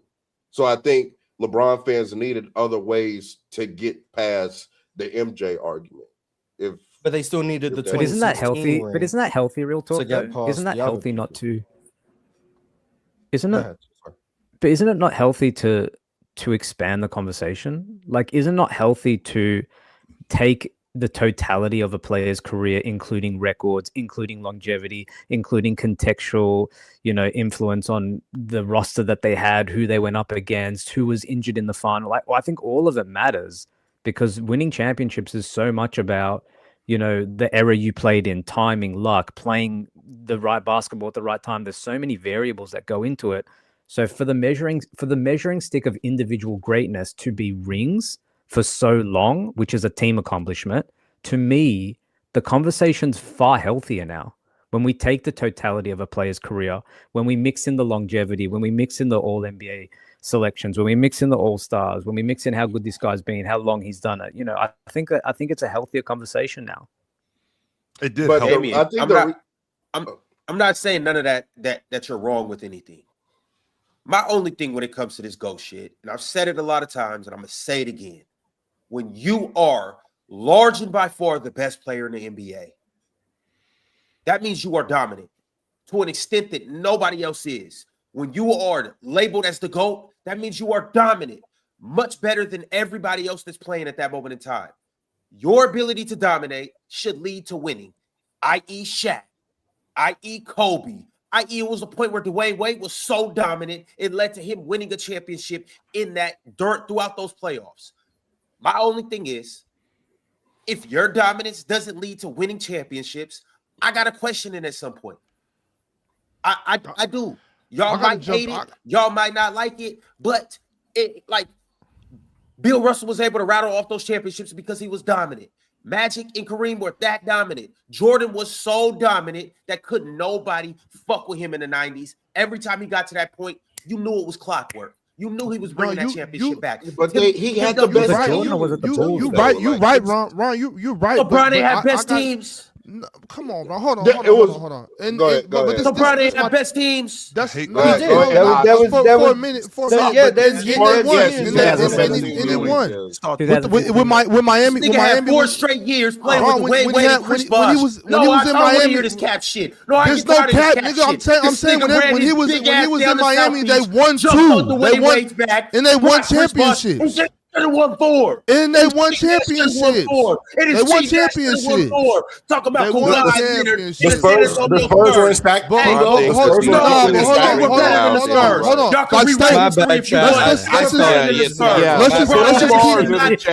just keep having the conversation. Let's just keep 2 championships away. Okay. So keep moving with the conversation. Michael would never. Kareem Abdul-Jabbar would never lose a championship. You just lied. You just lied. Would never choke away a championship. Okay, so let's keep having a real conversation. No, about don't let him off the hook. I'm not. Hold on. Don't let him off the hook. Hold on. Because we having a conversation about what they're talking about. If we're gonna talk about being dominant, if you're gonna talk about being dominant and winning champions and winning, that's what these dudes are doing. But there comes an extent of getting there. So for instance, when y'all talk about LeBron James losing in finals, I don't think that's a knock. I think it's about winning. You're carrying teams to as far as you can go without winning the championship. Where you carrying teams through? What do you mean? A desolated East. Just to run our rest of your ass. We're talking. No. This is we're talking about. Matters till it doesn't we're talking about. We're talking about the NBA. We're talking about the NBA. You play who's in front of you in the National Basketball Association. There is no. Oh, that was weak or that was weak. These are NBA players. That's so. If you beat them, you beat them. On the Knicks. They're still in the East with if you beat them, you beat them. I'm not. What I'm saying is championships matter. I think you have to win. You have to win to be talked about as a GOAT. That was my pushback. That did it in the West. And real talk, I think I bet he wouldn't have came out Western with the 10 straight championships. Real talk, I think agree with that, but that doesn't. He wouldn't have 6 finals losses either. I guarantee that too. It doesn't finish the player that LeBron James is. See, this is it doesn't. We trying to have a real conversation right now. I'm having a real conversation. Okay, so stop yelling. Stop yelling. That's no, you're not. No, you're not at all. No, you're not. Because you're hearing one thing you don't like and you just bugging out. Just listen. What I'm saying is when Damian said that, I push back on that. I don't care what the circumstances are. You have to win to be talked about as the goal. Luka Doncic don't get no championships. He's not in this conversation. He's not in this conversation without no rings, right? Absolutely. So my thing is you have to win some rings, but I can see where, for instance, LeBron James getting to 10 conference championships to me is an accomplishment. Like I think that's a big deal. I hate the fact that you get this. I hate that you get more disrespect for losing in the conference champion or losing in the finals than you do for losing in the first round. Like it don't that's never made sense to me. So dumb. I think to Real Talk's point, the fact that James was in the NBA championship as much as he was in the NBA championship, since we're on the subject of being in the GOAT conversation, the fact that he was there as much, there has to be the notion, well, wow, this guy is here this much. He has to be awesome. Right? It's not just a coincidence that he's just showing up every year. He has to be awesome if he's here every year. Even if you don't like basketball, even if you don't really know much about basketball, but if you have just come across it after the second or the third time, then we get to the 5th time or the 6th time, and this guy is still here. Who is this guy, James? What is he doing in the championship again? It's like Tom Brady. It's almost like every year you see the Super Bowl, you see him in the Super Bowl, and you're like, wow, this guy must be awesome. Even if I don't know much about football, it seems like this guy's in the championship every year, or he's close to the championship every year. So he must be awesome. Yeah, LeBron James when I say context matters, though, it's because, to Mars's point, the game has gotten better. It's been harder to win, right?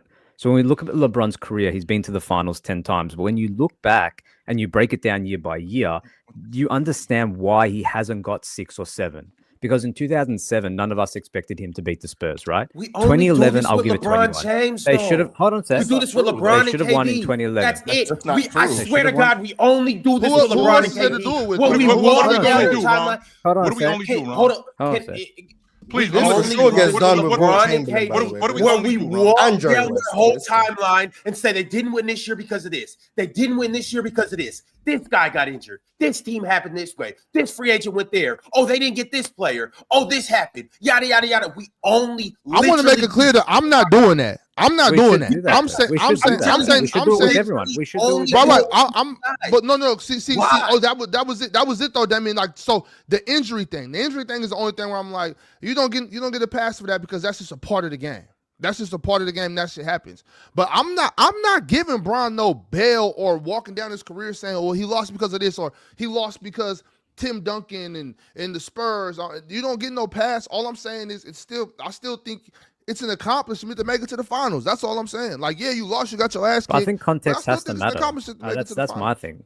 And I think context has to matter. When guys are injured in the finals, when all these things happen, like I think it has to matter, man. Like Steph has 5. If the Warriors aren't decimated in 2019, LeBron probably has another in 2015 if Kyrie and Kevin Love are there.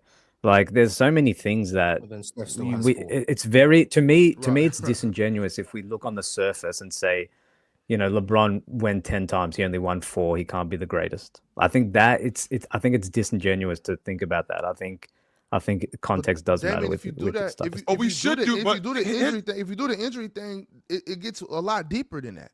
Because there's so many players that can go. For sure. There's so many. You know where that goes. Real talk. I know you gonna hate it, but you know where that goes. I think, you know who to go now. That's part of the reason why championships shouldn't be the be all end all, because so many things out. If we're talking about the greatest players, so many things outside of the individual's control happen, good or bad, that we're starting to attribute things that have nothing to do with their ability to play the sport to how great they are. If I'm we'll use LeBron as it. By the way, I was trying to compliment LeBron. I was saying LeBron is so great that the bar for greatness got shifted because he was changing the mold. He wasn't as successful. And then Ron goofy ass want to get in the conversation. No, hold on. I want to make it clear. I want to make it clear. Hold on, right quick, Mars. I'm not hating on LeBron. Yes, I'm merely bringing up things and passes that he only gets. Yes, Mars is right. LeBron was so great. He went to 10 straight championships. Nobody's done that. LeBron was so great. He did change the GOAT conversation and narrative. And he was so great that he's done certain things. My only thing that I'm saying is that, because Damian, you can't have it one way and not get it the other way. No, Ron, you can't have it one way. Hold on, real talk. Let me make my point. You don't even know what I'm about to say. You don't even know what I'm about to say. You don't even know what I'm about to say. Hold on. Wait. No. Let me finish my point. Let me finish my point, and then you can respond. Let me finish my, because you don't even know what I'm about to say. Go ahead, Ron. And then after that, you can cook me however you want to. Go ahead, Ron. All I'm saying is you can't have it one way and not look at it the other way if the tables were turned. Because my only thing is, if LeBron wins both of those Heat rings and he does get 6, now what is the conversation? If LeBron does clutch up and not choke against the Mavs, who actually happened to be injured, Caron Butler wasn't playing. If he doesn't do that, what is the conversation? Yep. If LeBron does win that second one against the Spurs, what is the conversation? If LeBron does win one of those other rings, what is the conversation? If LeBron had 7 rings, we wouldn't even be able to have a conversation. Sure. So my only point is we can't have it one way and not have it the other. Yeah. If my thing is, when you get to that point, you have to win. You are the GOAT, right? Yep. You are this great. You are the best player in the league. You are the most dominant. If you get to that point, what if Jordan doesn't make those 2 shots? So if that's the case, then Ron, Ron, everything. Wait, please. Yeah, I was saying, I guess. Ron, you personally cannot be the one making this argument because, number one, you don't even have Michael Jordan as your GOAT. Your GOAT is Kareem Abdul-Jabbar. And I don't have LeBron James better. Wait, stop, shut up. I just shut up for you. Be quiet. Go ahead. This is what happened. You don't even have Michael Jordan as your GOAT. Your GOAT is Kareem Abdul-Jabbar. And you talking about shifting standards and expectations to meet GOAT standards. Number one, Kareem has 4 of his 6 championships. He wasn't even the best goddamn player on the team. In the era in which he was the most dominant, he had 1 ring in the 70s that was also with Oscar Robertson. And then when he got to LA, he didn't win shit until Magic Johnson got on his team. Another, for you, probably top 5 player of all time. And then, like I said, after the 80, was it 1980 when they won a championship? Yeah, he won the league MVP. After that year, he was no longer the best player on that team. But he was dope. You can say what you want, real talk, nigga. Don't act like Kareem wasn't still the man, though. I don't care who you talking to. You sitting up here lying, talking shit that ain't true. Kareem was still a dump down, give you 30 on the block. But I'm gonna learn you. I'm gonna teach you something. Kareem Abdul-Jabbar was still on the block, driving you 30. You need to watch basketball, nigga. Stop lying to the people. Stop lying to the people. Then you just uncoachable. You just uncoachable. That's a you problem. That's a you problem. That's a you problem. Magic Johnson was the best player on those. You better do some research. Magic Johnson was the best player on those championship teams 4 of his 5 rings in Los Angeles. Mm-hmm. I don't know why you keep doing this. I don't know about 82. I don't know about 82. Shut up. So 3 for sure. 3 for sure. But okay, And we could do that same thing with Bron too. And we could do that same thing with Bron too. Ron. I can nitpick and do that with Bron. Yes, I can, Mars. Yes, I can. At best, Ron, Kareem was the best player on only half of his championship teams. Okay, so but we can put context to that, right? But we can put context to it.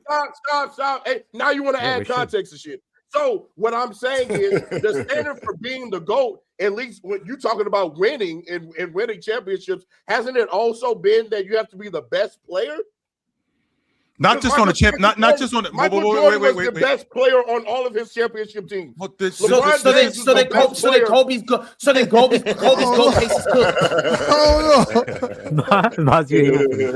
goal case is cooked. Go ahead. This isn't just about championships. The best, right. I think the disconnect is right. This isn't just about the championships. The most talented player doesn't always win. Jabbar was the best player of his generation. The guys up until 1980, before the media was voting for league MVP, the players were voting. They were voting for Jabbar every year. Jabbar was the MVP. And when he gets to the NBA championship, yes, he had faltered during that time, Ron. So when you're talking about we only do this for James, no, we don't only do this for James. Ron, Moses Malone ate Jabbar lunch in the finals. He didn't beat him. He ate his lunch. You understand me what I'm telling you? He destroyed him in the NBA championship. And not only did he destroy him in the championship, they swept him out of the finals. Goodbye. See you later. Now, we still looked at Jabbar at that point like he still was the best big in the game, even though Moses destroyed him, killed him in the playoffs. But he still dominated all the way up into that point. He still is the oldest guy in NBA history. He still is the oldest guy in NBA history to win the Finals MVP. He still is, I think he's an 11-time All-League defender. Yeah, oldest kid. He's 38 years old when he won Finals MVP. Nobody has done that before or since him. Wow. No, nobody did that. So he was the best player of his generation. He did dominate. He did have the longevity, right? Now, the winning part, he did have circumstances that didn't go his way, but did go his way. That did help. Same thing happened with James. Same thing happened with Jordan. Same thing happened with Bill Russell. Same thing happened with Chamberlain. Same thing happened with Bryant. I mean, I can run down all of these guys that have had mishaps, but also dominated and were awesome for a long time. So it's not, I don't think it's just the championships, but winning absolutely matters. I'm not going to argue that point. When Kareem was at his best and his most dominant, which is to me the 70s, he won 1 championship. So to me, the point of me saying that, Chill, is because Ron said that if you're so great, if you're so dominant, it should lead to rings and championships, multiple. That's what he said. And the reason why I'm bringing up Kareem is because Kareem is Ron's GOAT. And so during Ron's GOAT reign as the clear best player in the world, he only won 1 chip, yet he's your GOAT. So these things are matching up. So which one is it? Real talk. It is both. It is both. My thing is, like, I don't understand why this is so hard for you guys to comprehend. If you get to a championship and you lead your team to the championship and you get there and underperform or don't perform to the standard that you should, I have to not look at you as well as I look at these other guys that get there and win. Now, I know what you're saying. There were years where Kareem was the best in the league and he didn't win a ring. Well, buddy, kind of talking about Bron too. You just a bunch of years in there where Bron was the best.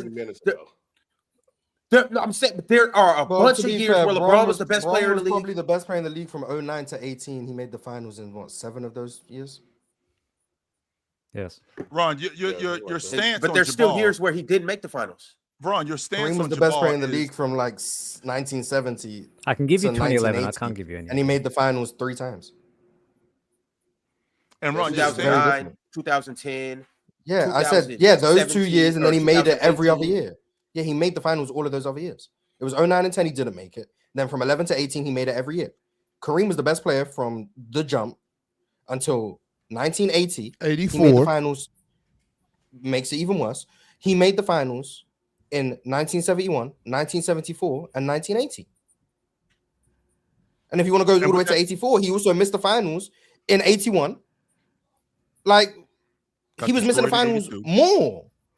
So, like, what kind of argument is that? That still doesn't help. Well, that's not my argument, Mars. I'm just wondering how dope Kareem was. That's why I'm telling your big ass to stay out of here and let Ron.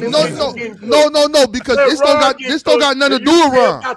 This don't got nothing to do with Ron. This is about Kareem. That's all I was saying. That's all I was saying. You want to cook Ron, cook his skinny ass. But we gonna put some respect on Kareem Abdul-Jabbar. That's all I'm saying. Which is fair. But like, okay. Once again, back to my original point. All of this was to praise LeBron. By the way, LeBron's greatness changed the way we discuss greatness because he was so great. It didn't have to follow the strict criteria that people have had historically. But then also back to the Kareem stuff. If Kareem is your GOAT, but then you're holding like the finals losses and whatnot against LeBron, which is fine, whatever. Kareem in his own right has 4 finals losses. So we also need to like make that abundantly clear. And if the bar is like winning and dominating and being the best, Real Talk has a very valid point. I'll say Kareem is the best player on 3 of his championship teams. In 1971, 1980, and 1982. I would say he was the best player on 3 of his championship teams. I think most people would agree he was the best player on 3 of his championship teams. That would mean for another 3 championships, he wasn't the best player on his team. But yet we're attributing 6 championships to him and saying LeBron didn't win enough because he has 4. Was Magic better than him in 82 or just played better? Well, I said Kareem was the best in 82. I said that. Yeah, you said Kareem. So, like, if we're looking at it from that lens, it's like, how are you getting GOAT praise for being the second best player on your own team? Like, championship or not? Forget the championship. How are you getting greatest player ever praise for being the second best player on your team? How does that... Same argument I made earlier. Because you can't be the greatest of all time if you're not the greatest at your position. You damn sure can't be the greatest player of all time if you're not the best player on your team. Marsh, come on. That's a genuine. What do you mean? Come on. I know. Dude was 35. In 2015, LeBron was the best player in the series. That's fine. I agree. It was older Kareem. Cool. So then why are you holding these championships to the pedestal of 6 rings? Because he wasn't sitting on the end of the best player on his team. Because he was putting in work. That's why. Like, yes, Magic was great. He was playing Magic was great. Yeah, Magic was great, but Kareem was putting in work. And this is the thing. We're getting misconstrued. Kareem was playing great. No one's arguing Kareem was still really good. Correct. We're talking about being the greatest ever. Yes. Different bar. Playing well and playing like the greatest ever. 2 different bars. Was Kareem still playing well in 1985? Yes, he actually won Finals MVP in 85. Yep. Oldest Finals MVP ever. Was Kareem still playing really well in 1986? Yes. Was Kareem still playing well in 1987, especially for his age? Sure, for his age, he was playing great. Cool. But we're talking about being the greatest player ever, not the greatest player ever. At that moment in time, he wasn't the greatest player ever.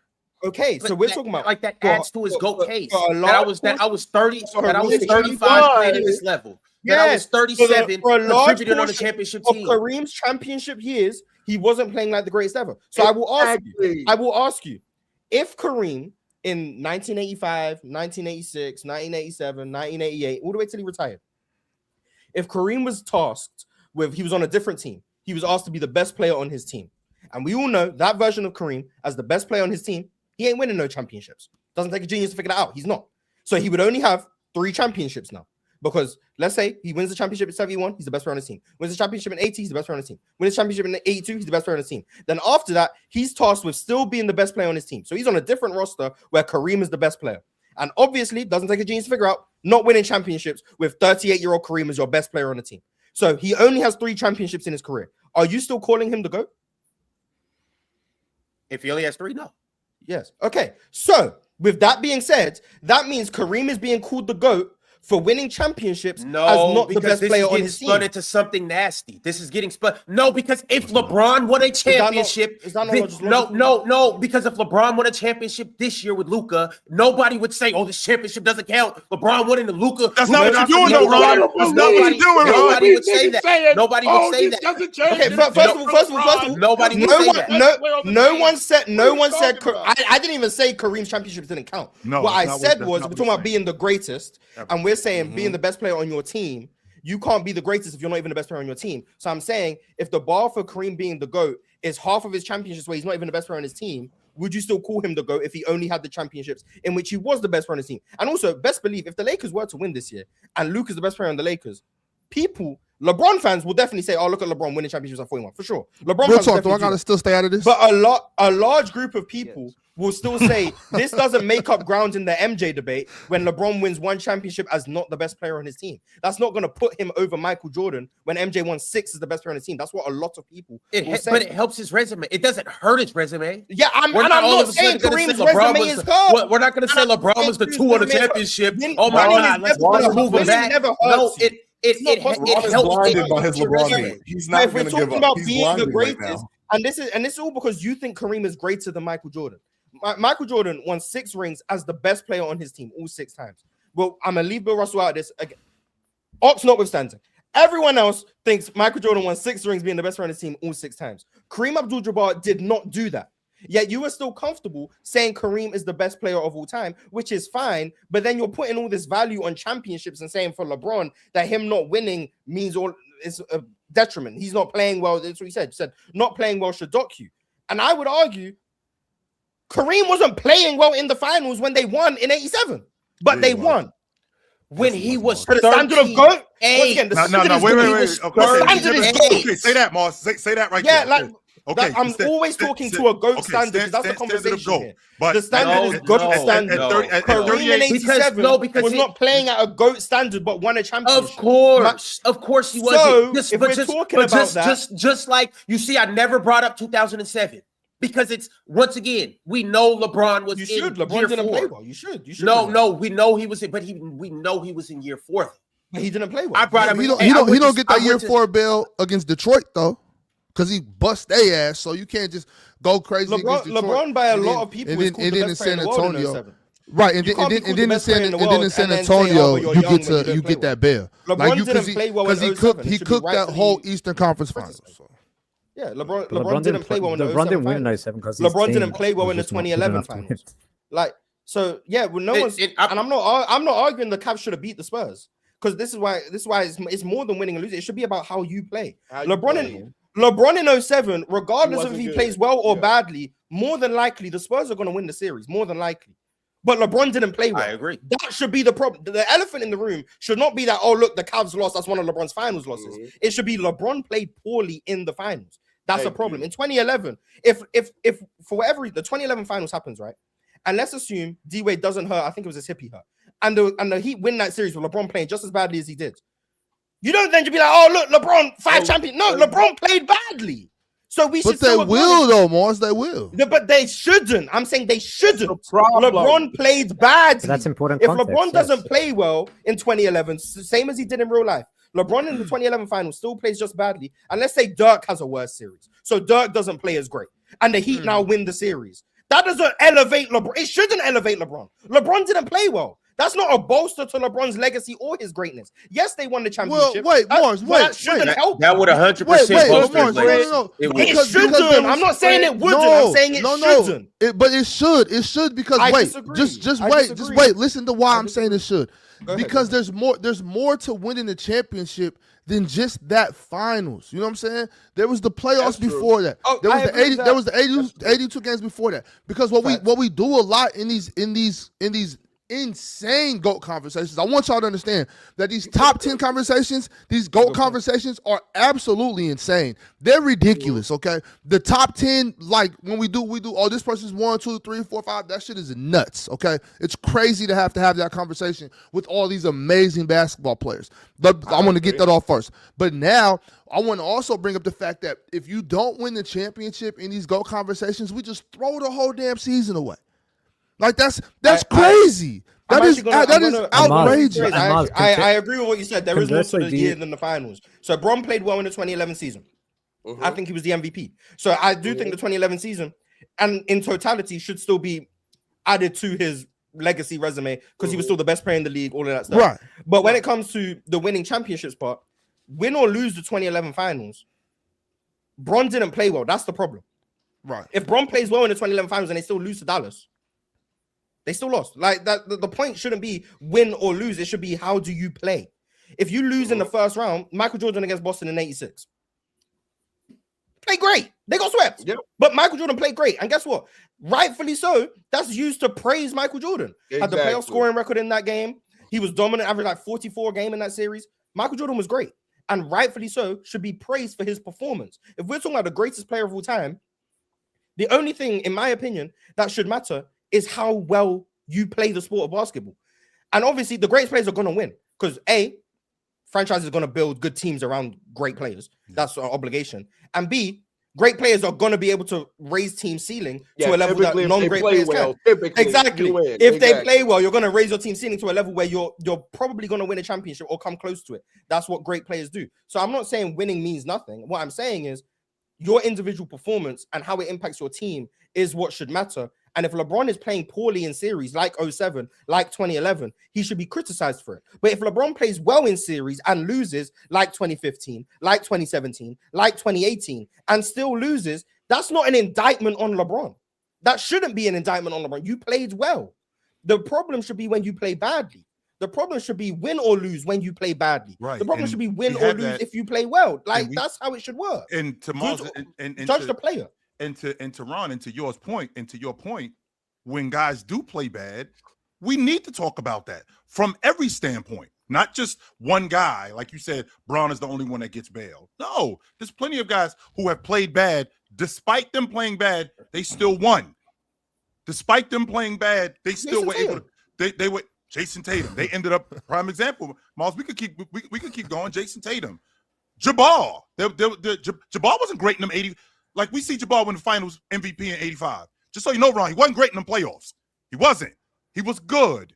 In terms of GOAT standard, he was good.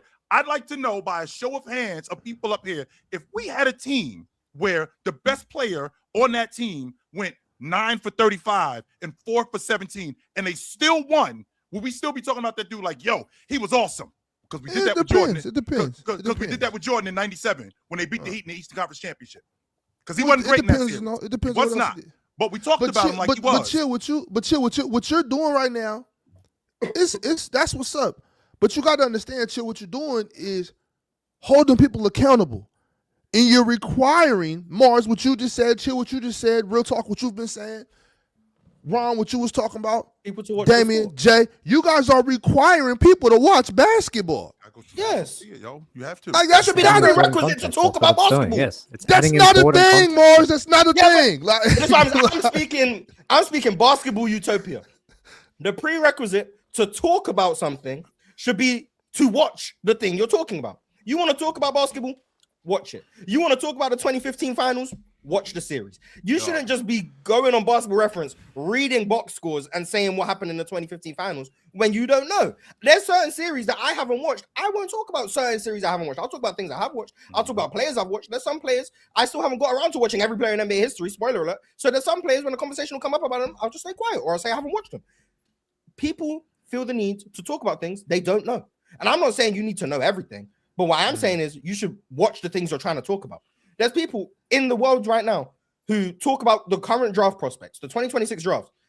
They ain't watch no college basketball. No. They haven't watched nothing from Darren Peterson. And they haven't watched nothing from Cam Boozer or AJ. But they talking about him.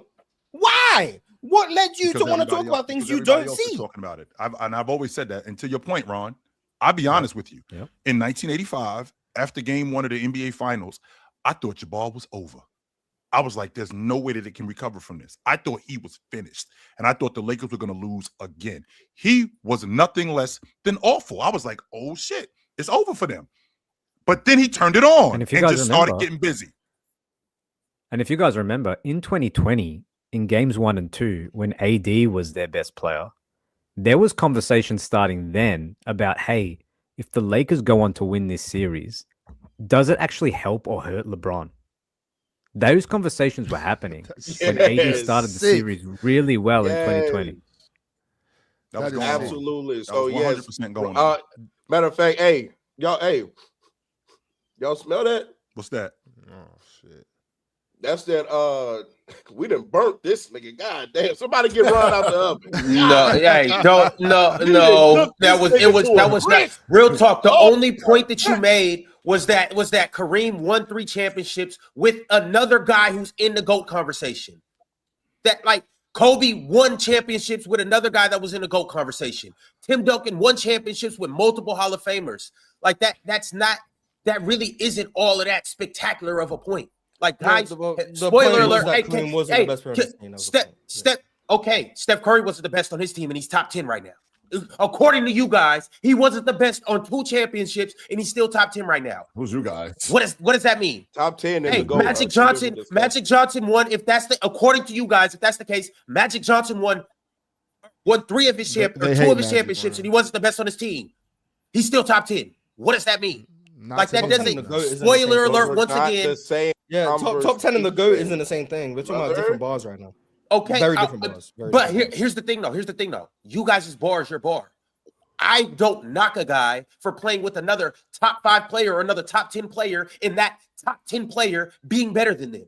It is a top 10 player of all time. We all know these seasons can fluctuate. You know what? LeBron James could have played with Steph Curry, and it could have been seasons where Steph Curry outplayed LeBron, and it could have been finals and series where Steph Curry outplayed LeBron. Does that mean that we're going to put Steph Curry above LeBron? Why are you mad at LeBron James when he's losing in 2017 and 2018 to 2 of the 3 best players in the world? I never brought up 17 or 18 throughout this conversation at all, the same way I didn't bring up 07. The only years that I brought up for LeBron were the 2 Heat years where I believe he should have won he should have 4-peated with the Heat. Those are the only years I brought up. I didn't bring up no Cavs. I didn't bring up no Cavs championships. 2014 was the same Wade and Bosh he was playing with in 2011. No, you know what I think? I think Bosh was still great. No, Bosh started to get healthy. But what about Wade? Wade in the finals couldn't jump over a piece of paper in 2014. Patty Mills outscored him in games 4 and 5. Yeah, I think Wade was pretty much done. Yeah, I think Wade was pretty much over. You know, the knee situation for him was no good.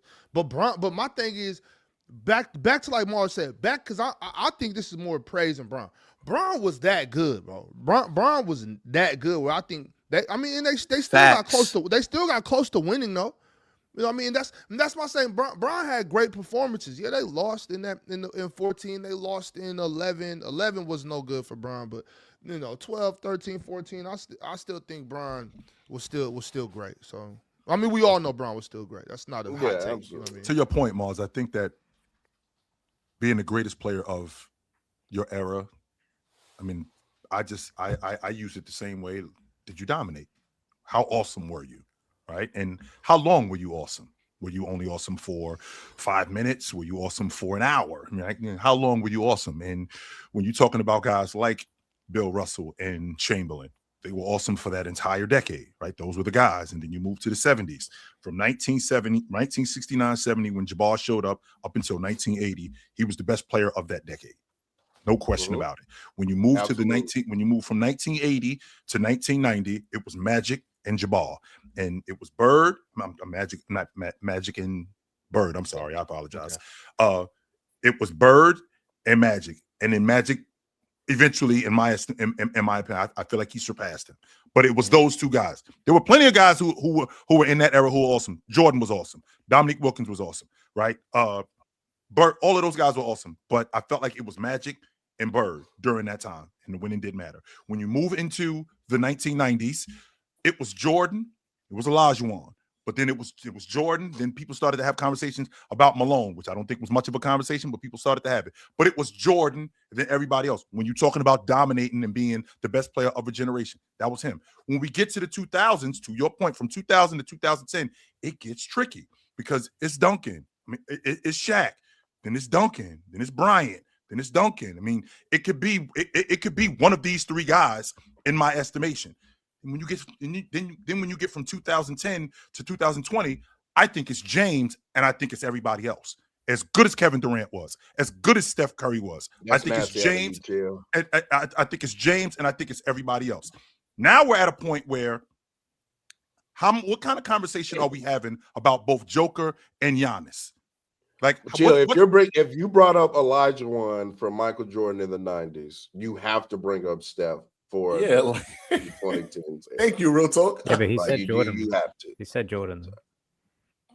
Wait a minute. No, he said in the 90s it was Jordan, and then he brought up the Hakeem comp for the 90s era. So to then say in the 2010s it's LeBron and nobody else. It was Steph James. Curry is stacking championships. Okay, it was Steph Curry. It was Steph Curry. But I still think that there was a gap. Curry only won just like from it was Jordan, Jordan, half the just like it was Olajuwon, but I still think that there was a gap between Olajuwon and Jordan. Oh yeah, I can hear that. Yeah, 100%. I agree. LeBron was better than Steph Curry, but Steph Curry has to be brought up in the 20s, and Kevin Durant. To be honest with you, both of them, in my opinion, half of the decade. Yeah, half of the decade.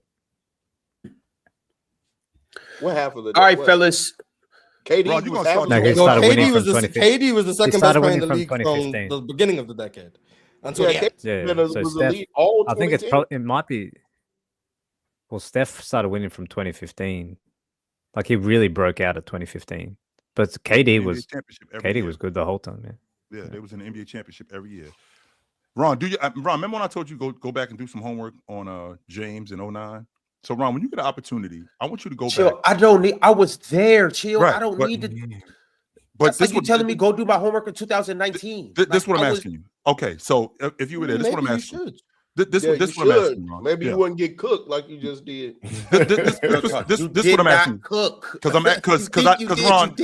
Because Ron, I know how you feel about the poll. Right, I know how you feel about Jabbar, and to be honest, let's get a poll in the chat. I'm very high on Jabbar. Ron, go back and go dig up some film because there's film available. Go back and watch the '83 finals when they went up against Philadelphia. I want you to go back and I want you to watch. You're trying to watch Kareem get bullied. That's crazy. I do. I want, and the reason why I want you to do that, Ron, is because the point that you brought up about him. Like we only do this for James, and we don't have and also I want you to go dig up some more film from Jabbar in '85 and what the narrative on him was. He's old. He doesn't have it anymore. Before they ended up winning that series, he was old. He doesn't have it anymore. He stuck around too long. Like the same thing that you talk about with James, the same thing was going on with Jabbar. The same thing. I promise you that. All right, Lakers are winning those games in '83 as well. They just kept blowing second half leads, which also doesn't help. Shout out to the super chat. Sometimes you give us our best segments, by the way.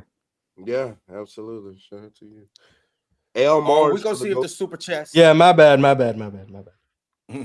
We'll see if these super chats can give us some more. The next super chat we're gonna run to is from Jay got game. Jay said, "Dub Knicks. They tried to chill Tibbs. They tried to chill. Tibbs didn't budge. Dolan gave an interview on the New York Sports Radio. The Fan, and said he and Leon wanted to collaborate, make changes on all the things you pointed out, and he said no, so he had to go." Okay, so Tibbs wasn't open to change, basically. We knew that though. That's his MO. When has Tibbs ever? Of course, his coaching career. When has he ever done that? The Knicks do look better than they did last year. If you ask me, the Knicks do look better. You're happier without Tibbs? Yeah, I love him, Mike Brown. The Knicks look better this year than last year, and it's because of the guys coming off the bench like Miles McBride. Jordan Clarkson looks relatively good this year for us. Right? It went from better to the ground, relatively good. Which one is it, yo? I mean, I said Jordan Clarkson. I said Jordan Clarkson looks relatively better, but the Knicks overall look better. We look like a better team. Let's be clear about one thing. You're not running anyone into the ground, which is good. Yeah, because Tibbs would dig into that bench. He would. He just had a short leash. That's all. Tibbs would play you. It just you didn't have a lot of time to get it right. Like you got to get it right now. Otherwise, you're coming to sit over here next to me for the rest of the night. Not until you figure it out. Though. For the rest of the night, it's not. It's not. My coaches didn't do that. If everybody did that, none of us would ever play. Nobody would ever play if you did that to players. That's just not an efficient way to run a team. If you ask me, I don't know. If you ask me, I'm not worried about the Knicks. Really, in all honesty, I think it just boils down to the point. I just think they have too many good players to not be a really good team. Like when you think of five of Mitchell Robinson, Carl, OG, Mikal Bridges, and Jalen Brunson, like that's too good of a 5-man lineup that you can throw out there. That lineup can compete with anybody in the NBA on any given night for sure. Are you not worried about the Cavs either? Because we could say the same thing about them too. No, but I feel like the Knicks are better than the Cavs. Absolutely. As of right now, yes. If the playoffs started today and the Knicks played against the Cavs, I'm taking the Knicks in 5, maybe 6 games tops. Mitchell Robinson is bullying Jared Allen, absolutely bullying him. I just watched Nurkic pull down 18 rebounds against him. Round minimum. I literally just watched having a good year in Utah. Low key, I was about to say that. I just watched Nurkic pull down 18 rebounds against him, just straight pushing him around. Shout out Nurkic, man. Who would have thought? Jordan Reed said, rank these players' gravity 1 through 4 based on how superior their gravity is and how much easier it is for their teammates to have the opportunity to score. Shaq, Curry, LeBron, Jokic. It's a good one. Curry, Shaq, Shaq, LeBron. I would go Shaq, Curry, Jokic, LeBron. I think Shaq is first. I think Curry is second. Just because you have to put 2 on Shaq. If you don't put 2 on Shaq, you're just asking for 50. Just it has 3 on him. Yeah. Go ahead and give me 45 where we're 3 on you still. So if you don't throw bodies at Shaq, you're asking for just a mountain of points. So I think Shaq is 1. I think 2 is Curry. Jokic has to be 3. And I think Braun at some point, just like physically, there is no matchup for Braun. We're gonna have to live with whatever Braun does and say, hey, like, let's keep this guy out the game. Let's not give Braun no help, right? Let's keep him down to 8 assists, 7 assists. Let's limit this. But everybody else there, you have to throw extra bodies at them, or you're asking for a mountain of points. Anybody else want to rank them? I think it's. I thought it was in order. I think it's. Yeah, I think it is. It's Shaq, Curry, James, Joker. Yep. I'm trying to get to these games last night. How them Rockets put that belt on San Antonio. How the Lakers put that belt on Denver. That's what I'm waiting on. Well, by way of super chat, we're gonna go ahead and get to the Lakers game. The Jonathan Frazier said Luka in January is shooting 38% from 3. Dudes like real talk was real loud when he was playing like trash. And now he's been hooping again, and I ain't heard a peep. Get loud now. Welcome back, 77. So you clearly don't. Let's go. You clearly don't follow me on Twitter. But I mean, fairs, I guess. But no, Luka's on the show, back Real Talk, you said when he starts playing well, I'm gonna be right there. You just say that. Yeah, it just so happens to happen instantly, I guess. You know what I'm saying? And whatnot. I think Luka Doncic has definitely been playing back to tier 1 S tier superstar levels here recently. Even last night, I know Mars just wants to say, well, he's making threes now. But last night to me was one of the best games he's played all season. And he was 3 of 9 from 3. It was only 33%. So it's not just that, right? So number one, he only had 3 turnovers last night. Let's start there. Let's start over with what's the new term we've coined, the glaze shake turnover economy. Economy. Yeah. Let's so he's had the ball that much. What is that called? Yeah. Turnover economy. Turnover economy. What the hell is that? I gotta learn some other shit now. What is it? Hold on. What does that mean, right quick? Less turnovers goods. Basically, the Tyus Jones effect. So Spreadsheet FC has gone. Assist to turnover ratio used to be no one cared about assist to turnover ratio, overrated, blah blah blah. And now we've done a 360. Turnover. No, 180. 180. Like a low 180. We've done a 180. Turns out, not turning the ball over, good. Like people have been saying for millenniums. Huh. Absolutely. So the first quarter, when has not turning the ball over been not good? Well, yeah, that is true. That. It's just new terms for the same stuff. Yeah. Okay, I'm following you. Go ahead. But the first quarter, y'all gonna give Drench a heart attack. Word, I was just about to bring him up. Are they not good quarter, Denver comes out and they're blazing. They can't miss from 3. I'm pretty sure they hit like 9 threes in the first quarter. And the only reason why we were still even a foot in that game, or even still in the game, is because Luka Doncic starts the game like 6 for 6 from the field himself or 7-7 or something crazy like that. Has a monstrous first quarter to keep us in the game. And then I want to give credit to that bench unit and LeBron as well, because when he checked out of the game, LeBron and that bench unit was able to get the game within like 2 or 3 points. So shout out to them for that.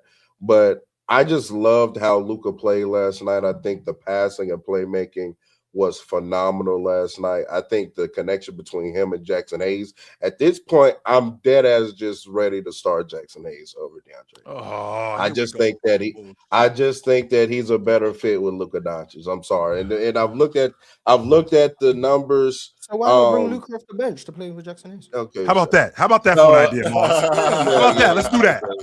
By the way, let's do that. Block, that sounds like a great idea. Minor stuff. Can we kill that now? Oh my goodness. Yeah, we can definitely kill that. But when I looked at it, the minutes with Luka and Jackson Hayes, they have a better offense than Luka and DeAndre Ayton.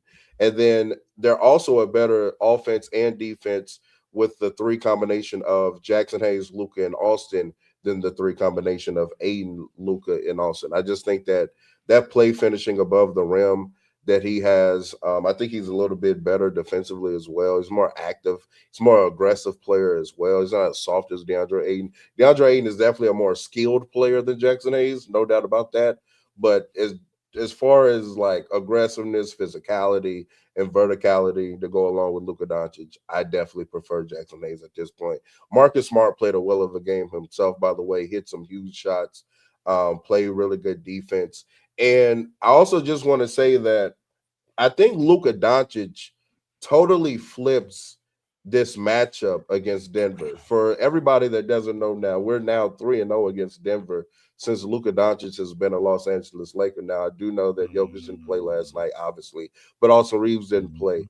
But I think of the upper echelon teams in the Western Conference, I've been saying this. I think the best shot the Lakers have is against Denver. And I think because that series will turn into an offensive series. Who can stop who? Who can outscore who, right? And I also think that the type of athletes Denver have, I think the Lakers can bowl better against them than some of these quick and fast teams like the Rockets, San Antonio, OKC. I think the Lakers struggle more with speed than size and physicality. Now, I would obviously still say that Denver should be the favorite in the series. So don't get me wrong. I think Denver should win that series if they were to match up. I'm saying of the best teams in the West, I think that the Denver matchup is our best matchup because I don't think they can guard Luka Doncic whatsoever.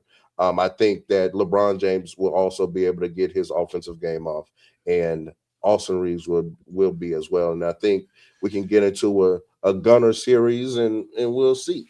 This is the same Denver team that has upgraded everything that they needed to upgrade to be a better unit. And they upgraded at the 5 spot. They upgraded at the backup spot. They upgraded their bench. In addition to upgrading their bench, Jamal Murray has been playing fantastic. And they don't have their hub and their best offensive player. So now you want to get into we beat them with Jokic. You did beat them with Jokic, and the game plan with you beat them with Jokic with a game plan which nobody had seen at that point, which was keep the ball away from Joker, and it worked. I'm not going to argue that point, real talk. It did work at that particular. It did work at that particular time. But now we're talking about a team in Denver who, when you see them again, if you see them in the playoffs, they're going to be way different in May or way different in April than they are right now, right? So I'm looking at a better. I'm looking at a better defensive unit. I'm looking at a better rebounding team come April. I'm looking at guys being faster, which you don't have, by the way. You don't have those athletes. And on top of that, when we get into the playoffs, we get to exploit all of your all of your flaws. So the stuff that guys like Vando are doing, which Vando gave me some solid minutes yesterday. He might not have scored a lot, but he did provide some defense. He did provide some rebounding, which I really like. But when we get into the playoffs, we're gonna exploit stuff like that. We're gonna put him in mismatches, right? We're gonna make sure, and on top of putting him in mismatches, we're gonna make him have to shoot the ball. And we're going to close out and make sure that he doesn't have a choice but to shoot the ball and play himself off the floor. Same thing like Rui. Rui is really good in the mid-range, right? Rui is really good at shooting the basketball at the long ball line. And Rui is really good in transition. The Lakers are going to have to run, which you don't really have the athletes to do that because Denver's going to run. So, I mean, I know how you feel about your boys, but yeah, I think I'm looking at a completely different team come April or May, and good luck. Yo, again, I definitely would. Yes, sir. Real talk. We're gonna move on to the next game because we still got a lot of things we got to cover. But the next one, this is gonna speak into the Spurs and the Rockets game last night. The Ball Out Highlights said, "Hey Ronald, did you see KD give Wemby hell all night on defense? I wonder how you are gonna spin this one. And forget the Knicks; they will never win another chip. It's clearly Celtics season." Yeah, clearly Celtics season. So real talk. I wasn't watching the beginning of the Laker game because I was still wrapped up in what was going on in Houston. Right. I was watching that. And Mars, whenever Amen Thompson gets the ball, it's like when you press fast forward on the VCR when you go. Like that's what it is with him. That's because he can handle the ball. He can dribble, but whenever he gets the ball, it's like, and it's like, oh my God, it's like, young fella, slow down, slow yourself down. He had a turnover last night when the Rockets are they're making a run. He had a turnover last night where he had the ball at the top of the key, and he puts the ball in his weak hand and he's getting downhill. He ran ahead of the ball and ended up turning the ball over. And I'm like, young fella, just slow yourself. He only knows one speed. Ron, he's the dude that got the chick over the house and he attacking her. Yo, you already got her over here, bro. Relax. You already got her over here. Yo, turn on some music. Right? Turn on some music. Chill, turn on some of that Teddy P. Pour up a couple glasses of wine. You already got her over here. She ain't going nowhere, young fella. Relax. Slow is quick, young fella. Slow is quick. He got the ball and he's like, I gotta go. I'm like, young fella, no, you're too quick. Calm yourself down, brother. You already got her over here. She ain't going nowhere. Just too quick. Relax, my man. But I know, real talk, that I glaze this kid Thompson. Yo, once he slows down and once he sees the game slower, this kid is going to be awesome, man. I love everything about this kid. He is going to be fucking awesome. He is. Once he doesn't play point guard anymore, he's going to be fantastic. Chill, I don't even think that me and you are too far off of like how good Amen Thompson is. I'm very high on Amen Thompson myself. I just think that he's playing out of position right now. I just don't think he's a point guard right now. Maybe he does develop into one. You know, I'm not completely Xing that off the board, but as of right now, Chill, that's not it. It was funny yesterday actually watching. I don't know if y'all saw this, but Stephon Castle and Amen Thompson go band for band as non-shooters and attack each other to get under the basket and do absolutely nothing with the ball because both can defend and athletic. They were just bulldozing into each other, getting under the rim, missing. I'm like, bro, who's better? Which one is better? Until y'all see, I think Amen's better than Stephon Castle. Amen right now, yeah. Amen Thompson is better. It's a good question because that's a good question. I ain't gonna lie. Stephon better than I think. The delay killed me. Stephon, nice. No, he's very good. He's very good. Shout out to Reach. Stephon would say Stephon's a better offensive player. He got going, Mars. Yes, he did. He got going. He got cooking. What'd you say, Mars? Well, I said shout out to Reach Shepard. Yeah. Real talk cost Stephon's a better offensive. I don't know. He might be. Yeah, Stephon Castle might be a better offensive player than a man. He's actually a guard, so that helps. Yeah. But yeah, both. I have my questions about both of them in the playoffs. But yeah, other than like the logo 3 Reach Shepard shot and airball, what he was really good in the second half. Right there, KD was looking at yeah. Other than that, what are you doing? Yeah, other than that, he was good in the second half. So shout out to Wemby did go 0 for 9 in the fourth. I think the super chat mentioned that. I don't think that we didn't. That's the other thing that we didn't talk about. Real talk. The Houston Rockets, the Houston Rockets. I thought they did a great job in guarding at the long ball last night. I thought they did a great job in closing out and not fouling. If I'm not mistaken, you can I know you guys fact check me on stuff like that, but I think Houston in the second half, I think they were 3 for like 24 at the long ball line, and that was largely due to chasing those guys off the long ball line, closing out, making them shoot tough shots. So I think that was what got them back in the game. Once they got back in the game, now KD and now Sengun, who I don't like backing guys down when he's at the top of the key. I love him at that left elbow. I like him operating there. At that left elbow and at that left box. I like him operating there. I don't like him when he's got the ball in the middle of the floor and he's backing down because I feel like he can't process the floor when it's a whole bunch of stuff going on around him. When he's on that left block, I think he can process the floor a little bit better because he can see the double coming from this short spot. Like he doesn't have to worry about a whole bunch of other things going on around him. I just think he's much better on the left block and the left elbow. You talking about KD, right?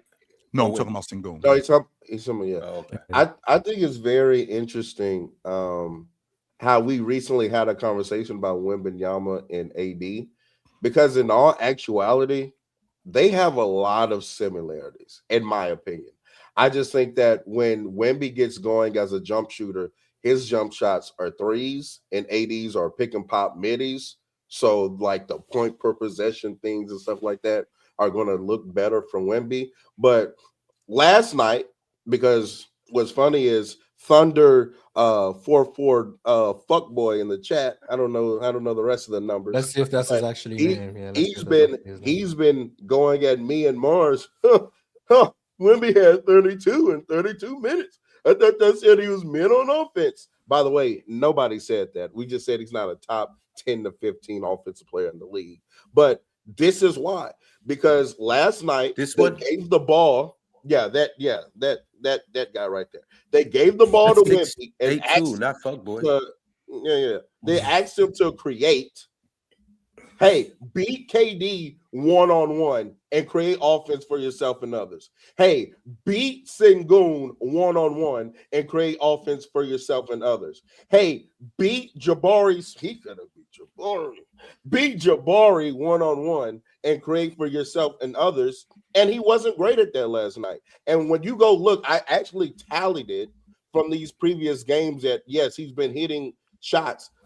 85% of Wemby's baskets were play finishing type baskets. That's the correlation between him and AD. You did it real well. Yeah, I know. Jeez, you got that's time. the correlation between him and AD.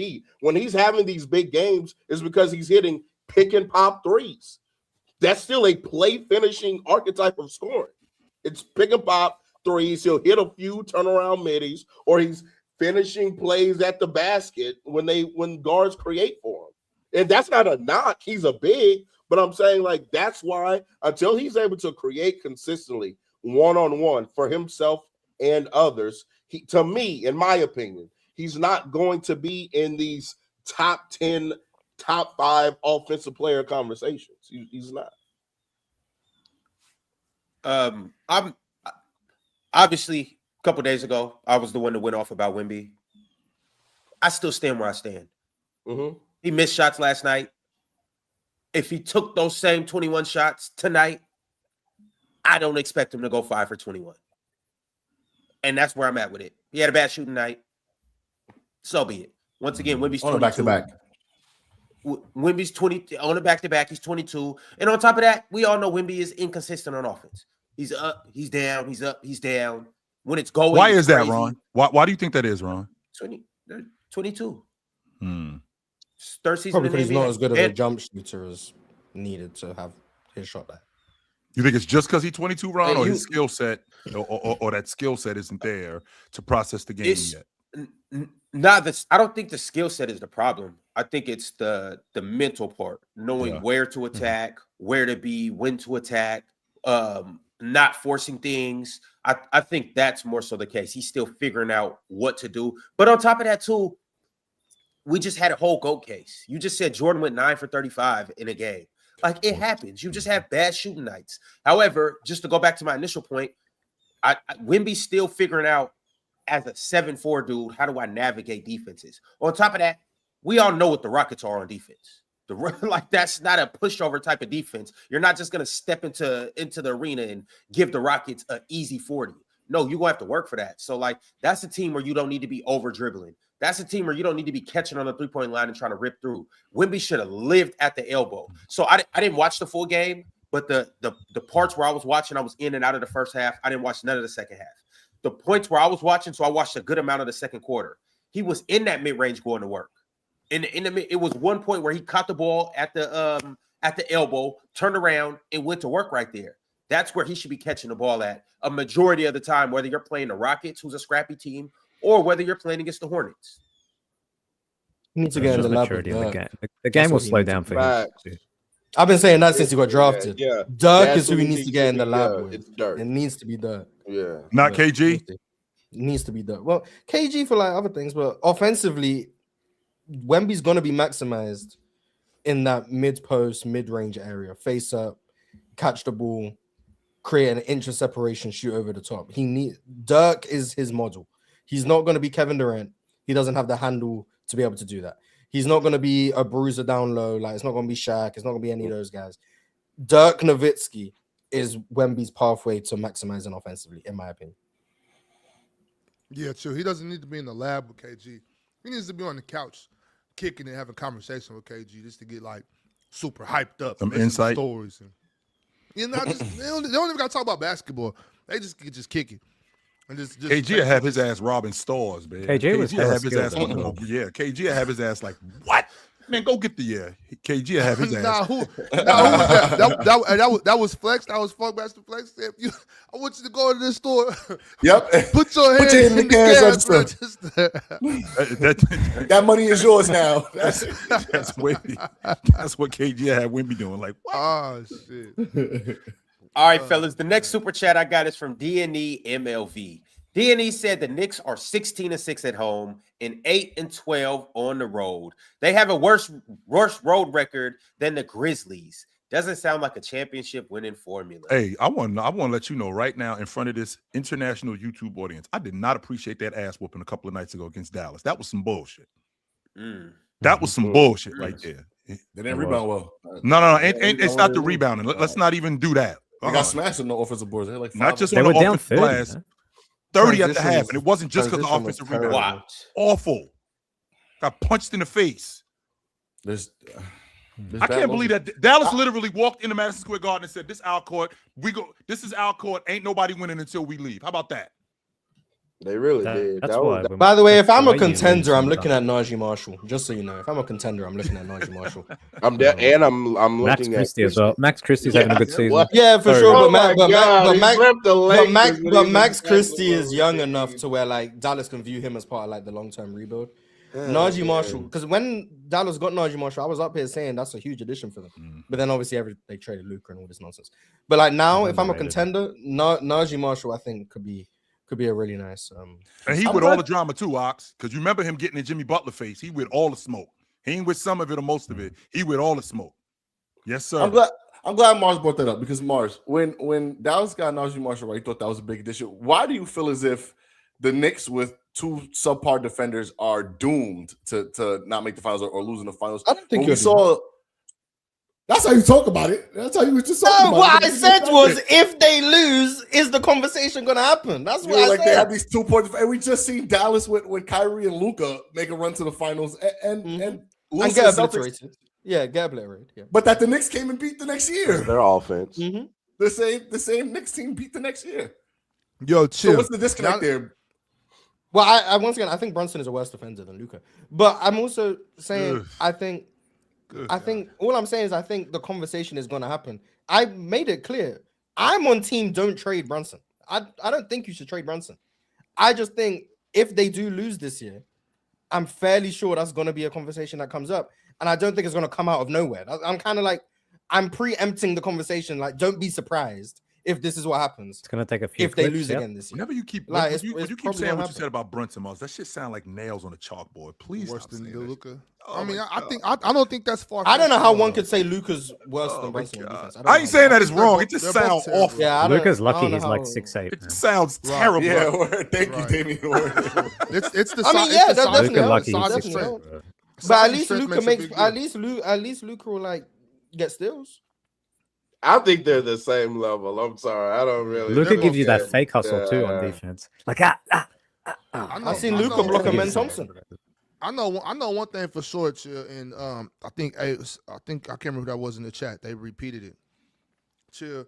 If somebody ever comes into your arena and says, "Ain't nobody winning until we leave," like what?